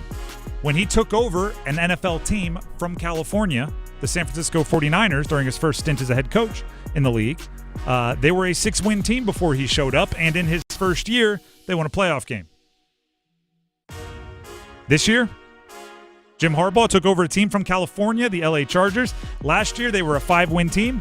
They're now in the playoffs with a chance to win his first year. See what I'm getting at here? Green Bay at Philly on Sunday.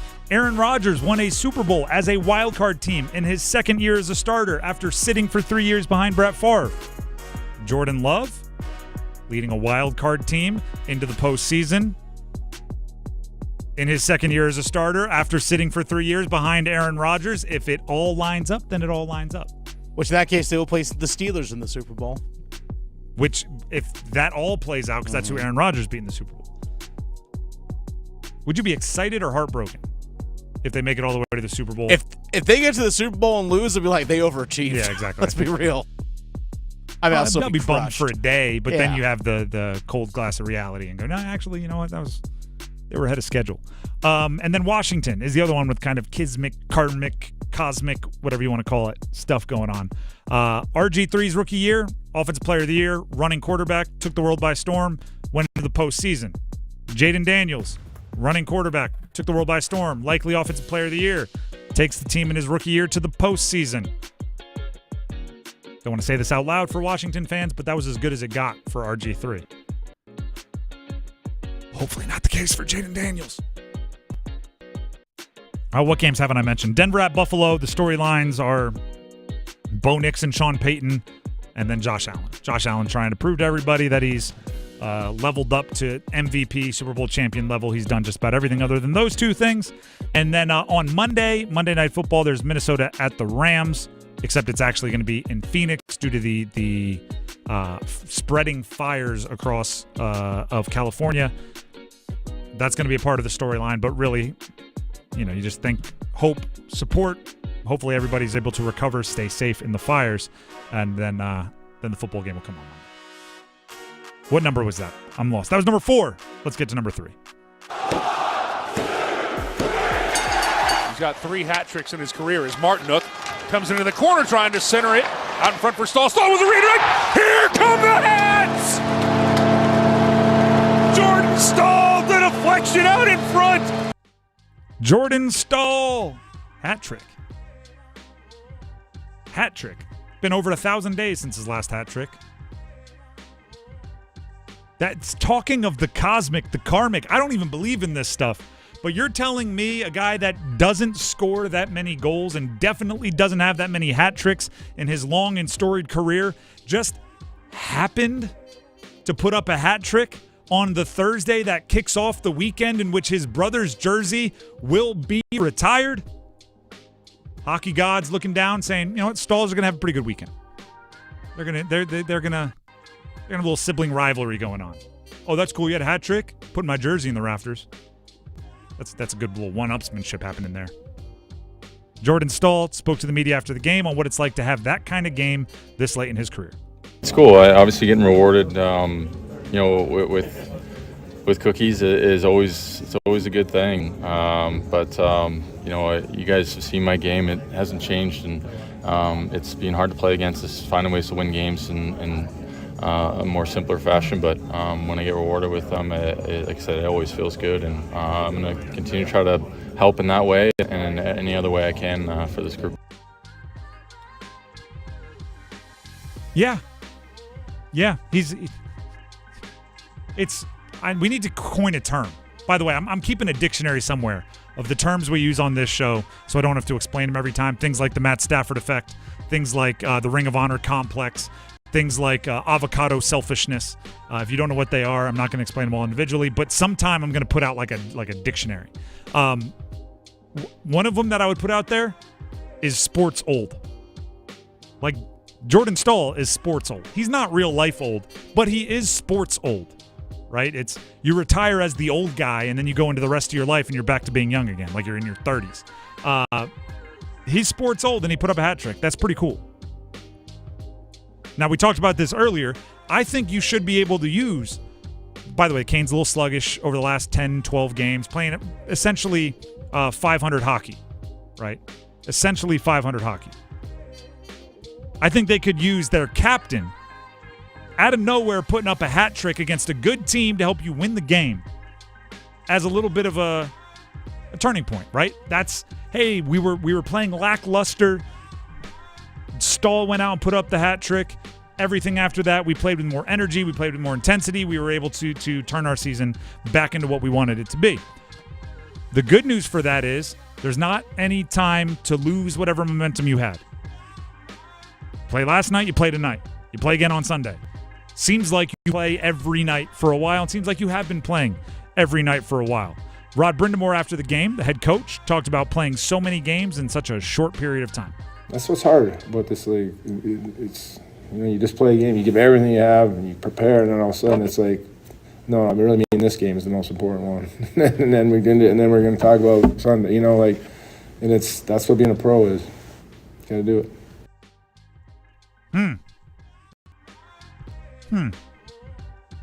Canes haven't won 3 straight games since mid-late November. Which is crazy. Yeah. They are so much better. That's what I'm talking about with the lackluster. It's what I'm talking about with the unfulfilled nature of if you watch every game of theirs. Because, and it's part of the expectations thing. You've been good enough over the last 6 or 7 years that the bar has been raised. There are teams in the NHL, if their sports radio hosts watched them for the last 10 games and they played literally the exact same level of hockey as the Canes, their sports radio host would be on the air going, how awesome is this run? Did you see that? They're back to playing 500 hockey. Did you see that? They're getting goals from so-and-so. Who cares that so-and-so is on a drought? It's like, think of us talking about the Panthers. We're sitting here going, 5 wins? That's a 2.5 from last year. Their quarterback wasn't the worst quarterback on the second half of the year. How about it? But then think of if the Bills played exactly the same football this year that the Panthers played, the sports radio host in Buffalo would be going, the world is ending. I'm not saying it's that dramatic, but I'm saying that's kind of happening for the Canes right now. I'm unfulfilled not because they haven't won 3 consecutive games since November. It's because this is a team that should be good enough to win 3 consecutive games super often. They should win 7 consecutive games every once in a while. Right? It's the expectation thing that leaves you feeling unfulfilled. Or actually, unfulfilled is the wrong word. Like a night like last night leaves you happy, but not completely satisfied. It's part of the hard part of proving consistency. You can't do it in a night. No matter how good that night is, you can't prove to be a consistent team in one game. And we're still waiting on that from the Canes. That's number 3. Let's jump to number 2. Bounces one inside. Cooper stole it, cutting in front. A chance to run all the way to the other end. A dunk of a lifetime, and he's fouled. My goodness, Cameron in a frenzy. Duke versus Notre Dame tomorrow. There's multiple storylines going in here. One is I do think you tune into every Duke game that you watch, partially with I wonder what Cooper Flagg is going to do.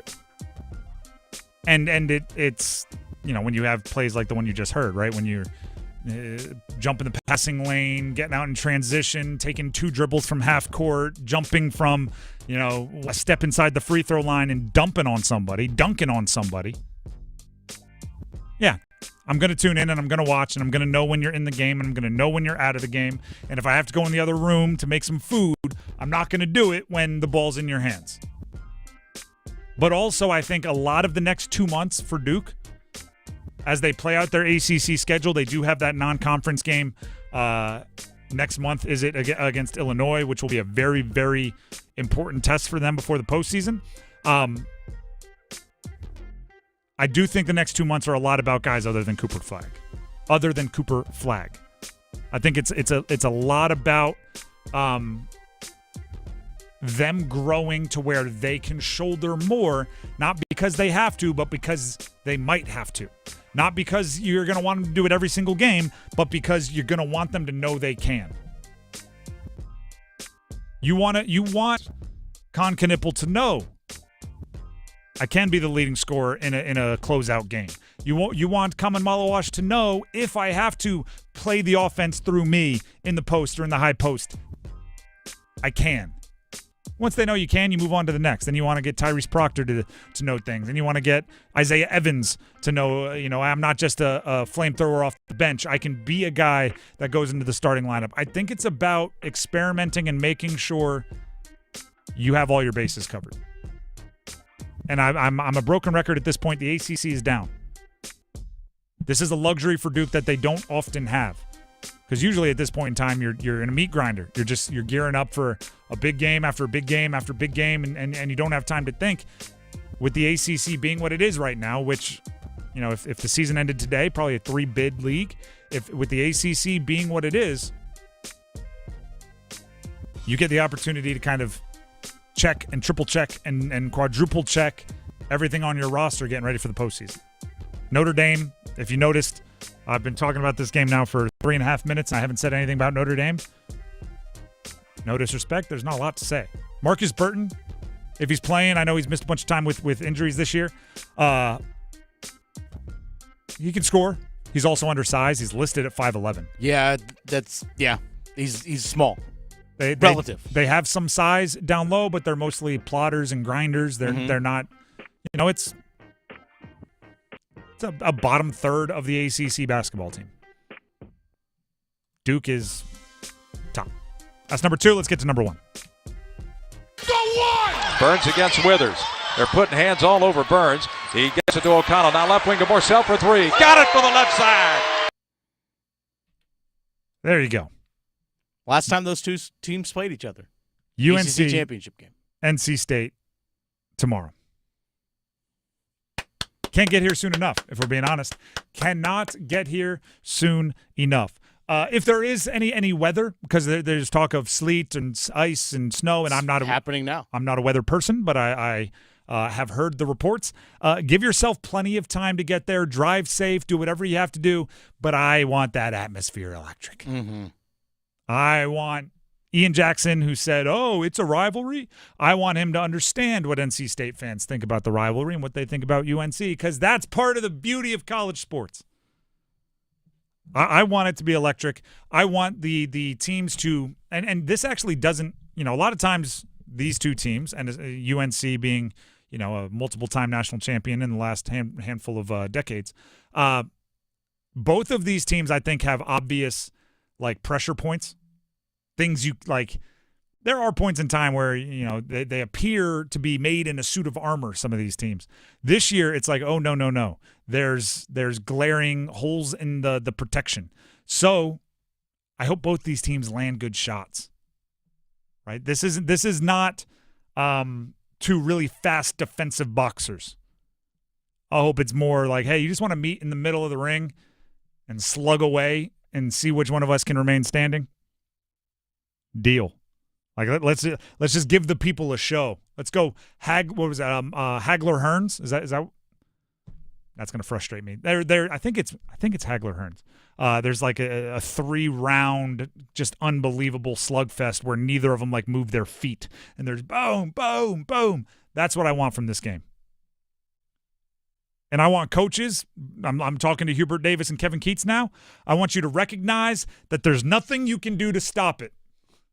Right? You call a couple timeouts. Guys, run the offense, motion it around. They go back out there, just keep slugging away. And eventually go, fine, if that's what you want to do, don't be the one that gets knocked out. I want Ian Jackson to be driving to the bucket. I want Marcus Hill to be driving to the bucket. I want Drake Powell to knock down some threes. Dontrez Styles to knock down some threes. Ben Middlebrooks to get some dirty, ugly, grimy hustle buckets. I want the same to be true for somebody like Seth Trimble. Get out in the passing lane, get running, get those kind of buckets. I want both these teams to bring their A game because that'll be a really exciting one. And we've also seen too many times this year where those two teams did not bring their A game at different times, and that would be less exciting. You talk about styles make fights. I think this is a really contrast in styles because you mentioned earlier this week, I think it was yesterday in the show, the amount of possessions per game for NC State is 339th in the country. So slow tempo, right? Yep. What is UNC known for doing? Running. Running. It's a clash of styles. Yep. It really is, and that's what makes this kind of game so much fun. And a clash of styles in so many other ways. There's just things about a rivalry. Even if you look at it and their fan base looks like your fan base or whatever, you see them in a completely different light. It is. I love college rivalries. If you can't tell. One thing I love about these rivalries, for me, I have zero dog in the fight, which is great. Oh, you just get to it, yeah. I just sit there back, I just enjoy it. I just enjoy it all. It's great. I agree with that. By the way, Villanova stinks. Just if we're talking rivalries, I need to get one. James Madison. It's an ugly shade of purple. You're no good. Towson, I mean, you haven't been good in a long time, but there was a point in time where Delaware kind of considered you a rival, but you couldn't keep it up. Just got to. If we're talking rivalries, you got to get some out there. The Drive with Tim Donnelly, 99.9. Yeah, exactly. I wanted to. I had to be very careful there. Choose my words very carefully. The Drive with Tim Donnelly, 99.9. The Fan. Any rivalries you want to shout out real quick? Any? I mean, Ravens, Steelers. You are a Steelers fan. I'm giving you, if you want to say, speaking of James Madison, ugly shade of purple. I mean, yeah, there's that. I mean, people probably aren't going to know this school, but Misericordia. Yeah. Oh, no, let them go. Misericordia. Yeah, it's a Northeast PA. Enemy of you, that's my enemy. Eastern. Forget you, Misericordia. Eastern? Yeah. Just Eastern? Yeah. All right, sure. Not Eastern like of a state. Just Eastern. Yeah. Take that, Eastern. Nobody even knows what you're Eastern of. Exactly. The Drive with Tim Donnelly, 99.9 The Fan. Everybody shout your rivals out if you want to. And when I say shout out, I mean talk trash. Numbers game. We need some numbers game contestants. Maybe we'll have two rivals call in and finish it on the numbers game. $25 gift card to Sammy's Tap and Grill will go to the winner. Of course, Sammy's Tap and Grill off Avon Ferry Road in Raleigh. We are on, and this is not an exaggeration, the longest streak of consecutive 5-for-5s we have ever had. We went off of 55 straight days without a perfect, which is the longest drought we've ever had, to 3 consecutive days with a perfect score. No pressure to the contestants that call in, but I'd like to make it 4. The number to call in is 919-860-5326. That's 919-860-5326. We have the numbers game. It is coming up next. We're looking for another perfect score. Back in a minute. All playoff roads lead to New Orleans. Playoff football, baby. The Wild Cards, the championship games, presented by First Horizon Bank and Wake Med, will be heard here. Zach Ertz and Jaden Daniels will take Washington into the postseason for the first time since 2020. Anything is possible.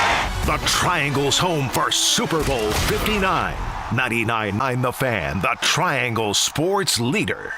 It's time for the Coastal Scholar Athlete of the Month. This is Creighton Blackwell from Coastal Credit Union and 99.9 The Fan, and we're here at South Garner High School to celebrate our next Scholar Athlete of the Month.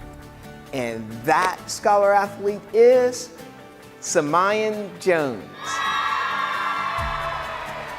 It means a lot to me because my parents, they want me to do well and make it in life, so this is for them.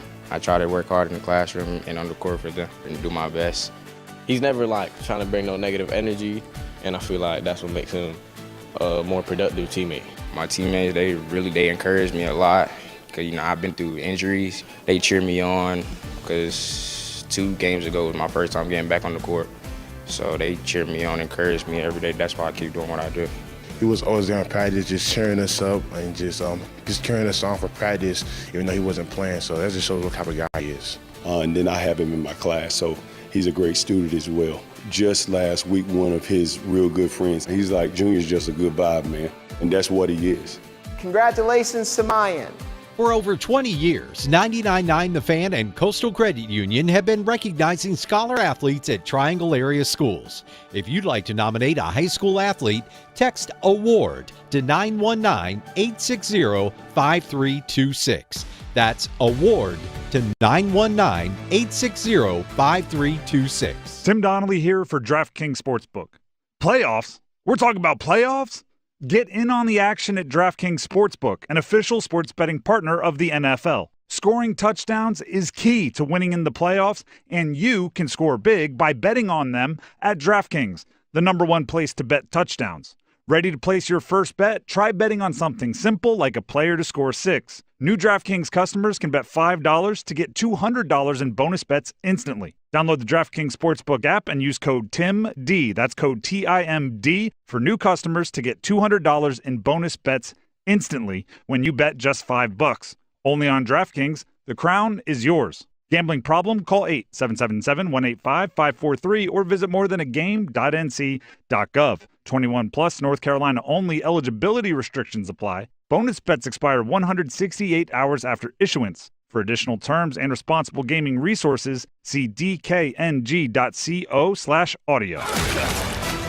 This hour of the Triangle Sports Leader is powered by Ritchie Law Firm, injury lawyers. Ritchie Law is on top of it. Go to ritchielaw.com. That's ritchielaw.com.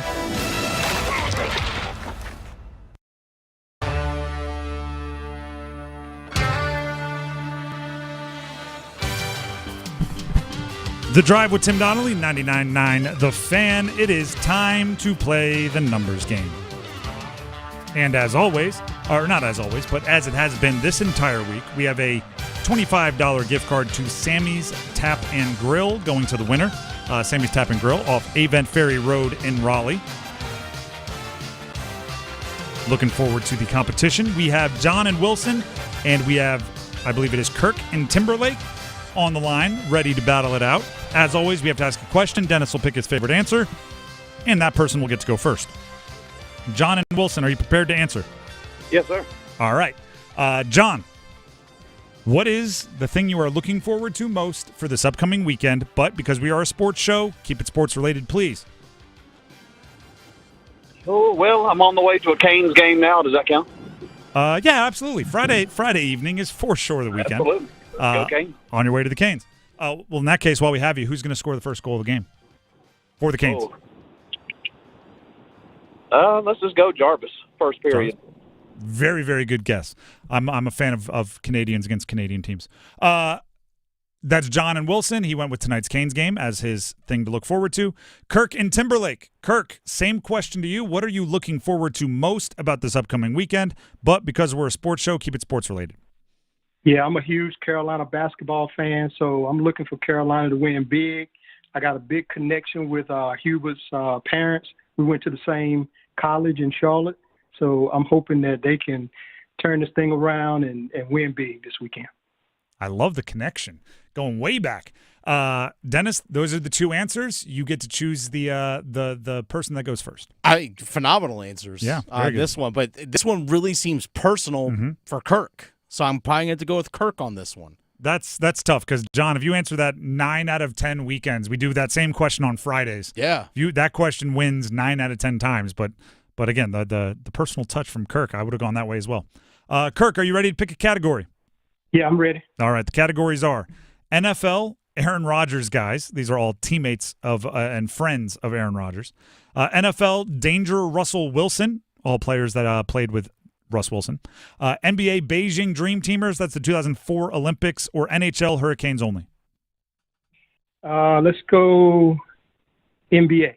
NBA, all right. These are all players that played on the 2004 Olympic team. But just to clarify for this category, we are not looking for their Olympic jersey numbers. I will give you the player and an NBA team, and we are looking for their jersey when they played for that team. Okay, so I'll give you the team and the player. Give me the jersey number as quickly as you can. 30 seconds on the clock. One pass if you need it. Any questions before we get started? Nope. All right, your time will start when you hear the horn. LeBron James, Cleveland Cavaliers. 23. Correct. Carlos Boozer, Utah Jazz.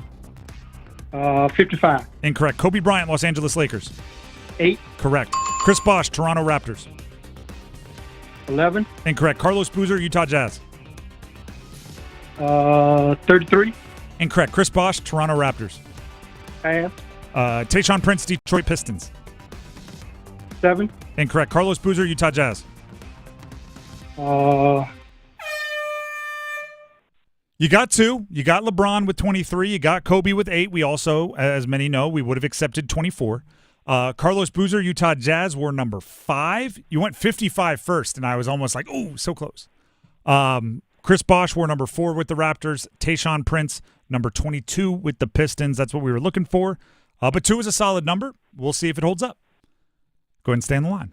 That brings us to John and Wilson. John, are you there? Yes, sir. All right, the categories for you remaining for you to choose from are Aaron Rodgers guys, NFL players that are buddies with Aaron Rodgers, NFL, Danger Russ Wilson teammates, or NHL, Hurricanes only. Let's go NFL Russell Wilson teammates. All right. I will give you the team and the player. Give me the jersey number as quickly as you can. There will be 30 seconds on the clock. One pass if you need it. You need at least 3 for the win. Any questions? No, sir. All right. Your time will start when you hear the horn. George Pickens, Pittsburgh Steelers.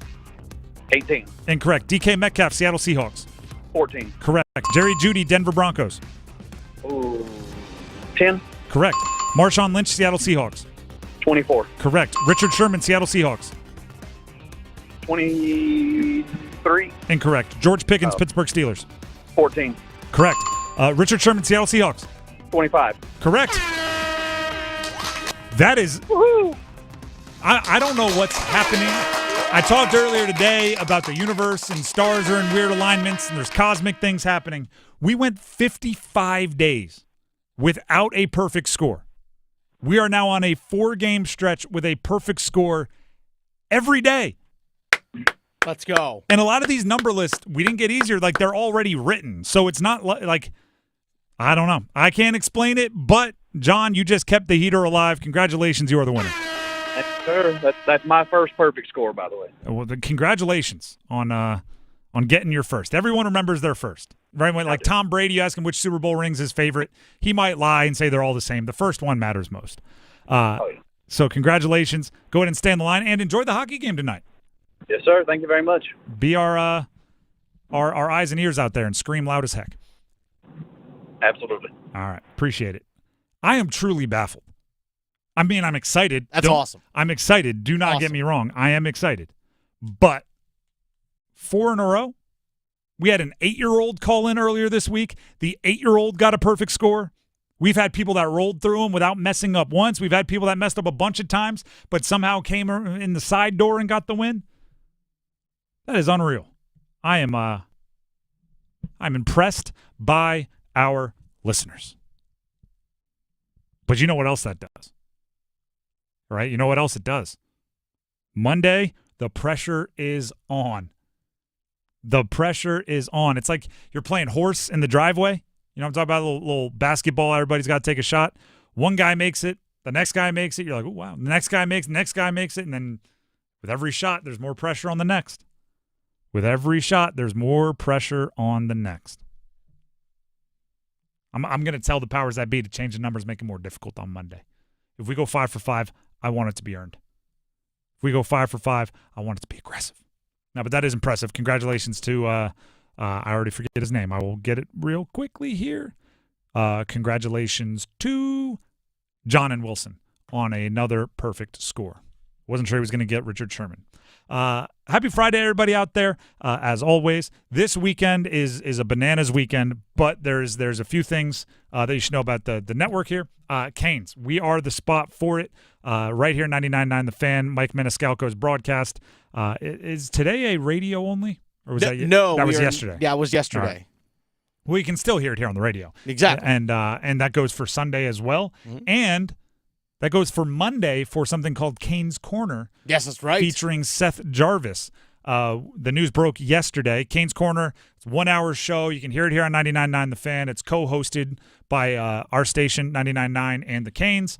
Mike Maniscalco will be the host, and there's a special guest, a featured guest every time they hold the Canes Corner. I can tell you Seth Jarvis will be one of the favorites. Seth Jarvis brings personality. He's a fan favorite. He's very good, which helps, right? You're talking to somebody who is a core member of the Canes for the foreseeable future. We're talking years and years and years. So it's going to be a really exciting deal. That starts at 5:30 on Monday. So we'll have to bail a little early on our show, but if that means getting Seth Jarvis on the air, we will absolutely do so. Right after that on Monday at Lenovo is the Canes alumni game where they're playing the NC State men's club hockey team. So that's at Lenovo. I think I heard earlier today, I was told they've already sold about 6,000 tickets already for that. It's about $20 to get in the door. Awesome. I think it's all going to help out the Hurricanes Foundation. Yeah. So that's where all the money's going to help a cause. So, hey, you can go watch some of the classic Canes players play, have a little fun. Money goes to something good. Win, win, win. I think hockey does a really good job with that. Oh, yeah. And I think every sport should do it. The Yankees do the old-timers game, and I think every sport should do it. I think there should be flag football, get Cam Newton back up there for Carolina. Maybe so he can stop saying that Carolina doesn't treat him well in his podcast. You can say, well, it's because they don't. I know, but you can bring him in for something like the 7-on-7, celebrate all of those guys. Do you realize how good the PR would be if you had Cam Newton throwing a touchdown to Steve Smith in a PR game? Or they start jawing at each other. Let's be real. Oh, put him on the other team. Exactly. Even better. Let's make that happen. Put Team Ice Up Son against Team Boogie, and that's Cam Newton and Steve Smith, and just sit back and enjoy the viral clips that your social media team will gain. Ice up, son. Ice up. Have one of them play call come from Bryce, the other play call come from Cam. Like, do all that kind of stuff. You don't want Bryce playing in it, but he can be sitting there drawing some stuff up in the dirt. Sure. But hockey does that really, really well. Like, I mean, Brindamore is going to skate. Like, that's awesome. You see him all the time, but it's not the same. Putting the stick in his hand a little bit more. It's going to be really cool. The Drive with Tim Donnelly, 99.9 The Fan. We have to make our picks before the weekend, and we will do just that next. Tonight's forecast calls for Hurricanes hockey. Natchez heads up. Back to Orlov. He scores! A 1-2 punch from Dmitry Orlov. It's 3-2 on Orlov, second of the game. Storm Watch with Adam Gold at 6:30. Puck drop at 7. Back to Slavin. He shot right on. Rebounds out in front. Chance out front. They score! Here come the Hats! On your exclusive home for the Carolina Hurricanes, 99.9 The Fan. Hey, what do you say? John Forsland here for my friends at Buffalo Brothers. It's hockey season, baby. I live and work on both coasts, and here's the deal. There's nothing like Buffalo Brothers. The best wings on the planet and a great place to watch all the big games. Visit all 5 Triangle locations for great specials, including half-price pizzas Monday through Friday, 4:30 to 6, and $6 Jamesons on Sunday. Dine in, carry out. BuffBrothers.com. Aw, man, now I want wings. It's the new year. Time to make a positive change in your life. I went to My Computer Career because I needed job security. Because I wanted a career in cybersecurity. I went to My Computer Career because IT jobs are everywhere. My old job was going nowhere. I went because I didn't want college loans for the rest of my life. Because I wanted a career for the rest of my life. Go to mycomputercareer.edu and take the free career evaluation today. Financial aid available for qualified students, including the GI Bill. 529 college savings plans accepted. Not available in Washington State. Prescriptions require an online consultation with a healthcare provider who will determine if appropriate. Restrictions apply. See website for details and important safety information. Subscription required. Price varies based on product and subscription plan. Hi, I'm Dr. Peter Staal, board-certified urologist and senior vice president of men's sexual health at HIMSS. I've helped many guys with ED in my 12 years of practice. But now you can get world-class care for ED 100% online by going to hims.com. So what are you waiting for? To start your free online visit and find ED treatment at up to 95% off brand name prices, go to hims.com/joy. Order for Jennifer C. Is this my double shot, double cream, double froth, double pump, double whip, double sleeve? Yeah. Can you handle that much caffeine? Did you know Discover automatically doubles all the cash back you've earned at the end of your first year? Oh, really? That's great. Seriously, did you know Discover automatically doubles all the cash back you've earned at the end of your first year? Yeah, you just said that. Did you say I just said that? Yeah, I'm cutting you off.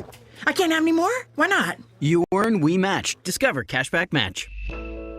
See terms at discover.com/credit. See if you're a winner every night.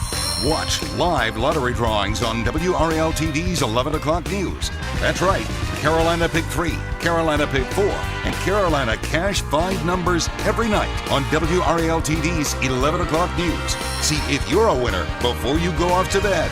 Get your lottery numbers live every night. North Carolina Education Lottery. Only on WRAL TV's 11 o'clock news. An army never rests. The same is true for the Salvation Army of Wake County. Serving the most vulnerable populations in our community, the Army shelters the homeless, feeds the hungry, provides after-school and youth athletic programs, senior programs, and responds to natural disasters. Beyond the red kettle and Christmas bell ringing, the Army is there to help those in need all year long. Learn more at wakearmy.org. The Salvation Army. We love beyond the holidays. This hour of the Triangle Sports Leader is powered by Ritchie Law Firm, injury lawyers. Ritchie Law is on top of it. Go to ritchielaw.com. That's ritchielaw.com.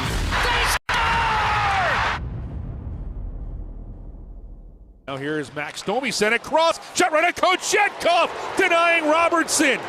Pyotr Kochetkov is locked in right now for Carolina. I would say with 9 minutes left, this is the finest 11 minutes of a period that Kochetkov has had all season. The Drive with Tim Donnelly, 99.9 The Fan. There is a boatload of games that we have to pick for this weekend. But first, Dennis, I'm told you have some boots on the ground out near the Lenovo Center. That's right. Boots on the ground himself, Graham Hill, is at the Lenovo Center getting a little tailgate action in because, you know, that's what we do in these parts, right? So he said a few tailgaters scattered around the lots at Lenovo. Some people have their tailgates up taking shelter. Most people are in their cars, though, tailgating. So basically sitting in the car, doing whatever it is you got to do. That's fair. Yeah. I've done it not for hockey. I've done it for football, like bowl games in cold places. Where you show up and you have the folding table in the trunk, you have the coolers, you have everything, and then you all pull up and you go, you know what? The person sitting in the third row, the SUV, can reach back and reach the cooler. We don't have to get out and set up the table and all the chairs. We can just sit here in the car and keep this heat rolling. So you can do what you need to do to have a good time regardless of the weather. And then all you need to do is walk inside to a hockey game. We had to get ready to go sit outside in a football game. So you can find a way to tailgate. Let's make our picks, huh? Shall we head off into the weekend the right way? What are we picking? Well, let's actually go to tonight. We'll get to the more of the local stuff here in a little bit, Tim. But tonight, Texas, Ohio State college football playoff. Texas, Ohio State.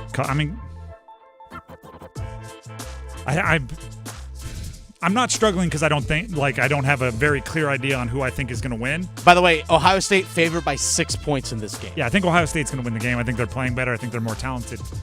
But here's what I'm locked up in. Preseason, I picked Texas to win the national championship. I don't want to pick against what would make me look like I know what I'm talking about a little bit here. So I'm going Ohio State because I have to be honest with myself.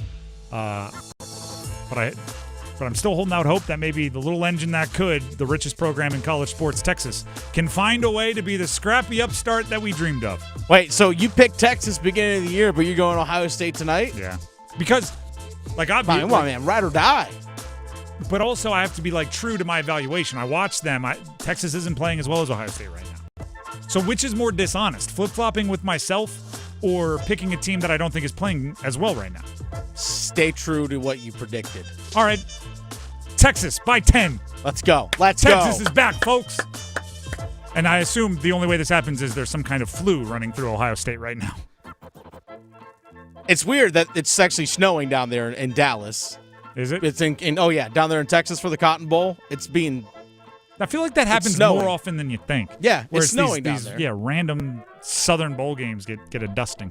And it's basically a home game for Texas. Home field advantage. True. Give me Ohio State. All right, let's go to the NFL weekend. Let's just go in order of kickoffs. Tomorrow, 4:30, Chargers at Texans. Chargers on the road are 3-point favorites in this one. Chargers.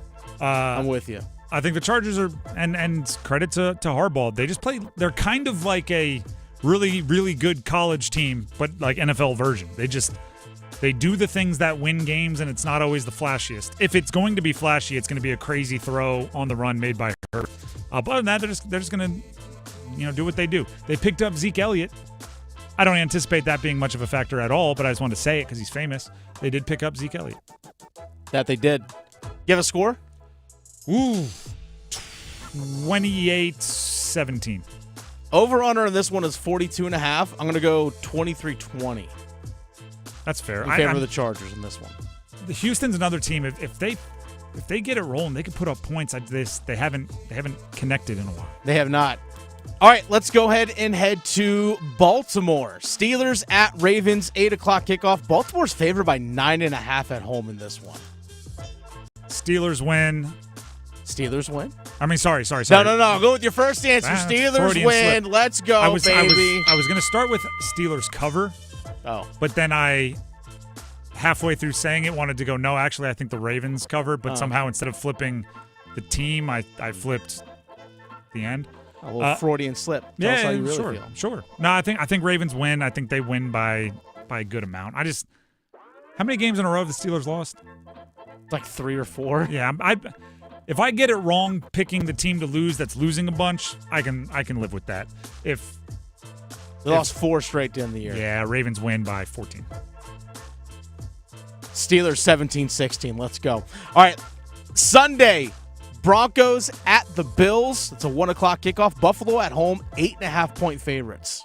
Buffalo at home, 8.5-point favorites. I think Buffalo wins, but not by 8.5. I think they win by 4, 32-28. A little more high scoring. Yeah, it gets a little crazy. Even though Denver has a really good defense. But I think we see a little bit of like Josh Allen is going to be Josh Allen. Let's not get it twisted. He can put up points. He can run. He can do it all. But also, I've seen him in the highest pressure situations get a little frenzied. So I think maybe there's a fumble or something on his own goal line, leads to a quick 7, and now Denver's ahead, and Buffalo has to go into go mode. That's how it ends up a high-scoring game. It's very specific. Buffalo gets a late defensive touchdown. Ooh. Late defensive touchdown to extend their lead. I think they're up 3. I think they end up winning this one 31-21. That's fair. Defensive touchdown's always spicy, though. What's next? All right, 4:30 kickoff. Green Bay Packers at the Philadelphia Eagles. Eagles 5.5-point favorites at home. By the way, Jalen Hurts did clear concussion protocol. He will be playing this Sunday. If the Eagles would have let Saquon Barkley go break the record, they would have won. But instead, they're the drama-filled Philadelphia Eagles. Is A.J. Brown happy? Nobody knows. Is his knee okay? Nobody knows. Is Saquon mad that you didn't let him chase the record? Nobody knows. Is Jalen Hurts going to be ready? Well, I guess we know now, but we didn't know until just now. They're just no. Meanwhile, Green Bay, what are they? Jordan Love, LaFleur calling plays, and everybody seems pleased. Even though their top wide receiver, Christian Watson's hurt with the torn ACL? I don't know who their top. I have Jordan Love in a couple of fantasy teams. I follow this team very closely. I don't know who their top wide receiver is. could be Dobbs, could be Wicks, could be Reed, could be Watson. Probably is Kraft, the tight end, if we're being real. Like, it could be anyone. So I'm not worried about an injury to one of them. They got spare. So you going Packers in the upset? Packers in the upset. 28-24. I'm going to go Birds 27-21. I'm calling all like one-score classics. If any of these, if all of mine are right, this is going to be the best weekend of football ever. All right, Sunday night game. Commanders on the road at the Bucs. This game is pretty intriguing. Bucs at home, 3-point favorites. I'm taking the Bucs. 3 is fair. 24-21. I think it's rarely a good idea to bet on rookie quarterbacks in the postseason. You got to learn. You got to get your teeth kicked in a few times, and then you come back wearing a mouth guard. So yeah, I think Tampa's going to win. Baker gets it done. I think this is a Bucky Irving, Rashad White combination game. Easily could be. For Tampa Bay. I think those guys combine for 160 yards on the ground and 3 scores between the two of them. Give me... Somebody's just got to tell Mike Evans he needs to catch 2 touchdowns for $3 million, and he'll make sure he does it. They make that a priority. Give me Tampa in this one. In a pretty close one, I'm going to go 28-24 in this one. That's fair. All right, let's actually get to we got a few more to get to. Let's go Canes Canucks tonight at Lenovo Center. Club Lenovo. Canes win. It's Eric Staal's weekend. They're stringing wins together. Canes win 4-2. I'm with it. 5-2 Canes win this one. 5-2 Canes win this one. All right, Duke, Notre Dame tomorrow. This one is at Cameron Indoor Stadium. By the way, that's a noon tip-off at Cameron. So if you do intend on going to that game, be safe driving out there, folks. By the way, Duke in that one, I don't think I even see a spread on this one. I'll do my best. I'm taking Duke to cover. They seem to be not only winning games, but they do keep the pedal to the floor pretty aggressively. I can't find a spread as well. Yeah.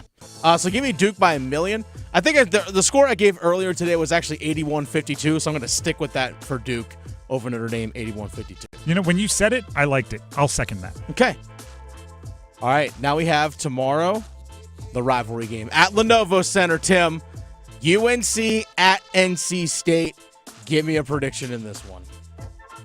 I like UNC to win. I think it's going to be close. UNC in the last 2 weeks has found more of their identity. NC State's still trying to figure out what it is they do best.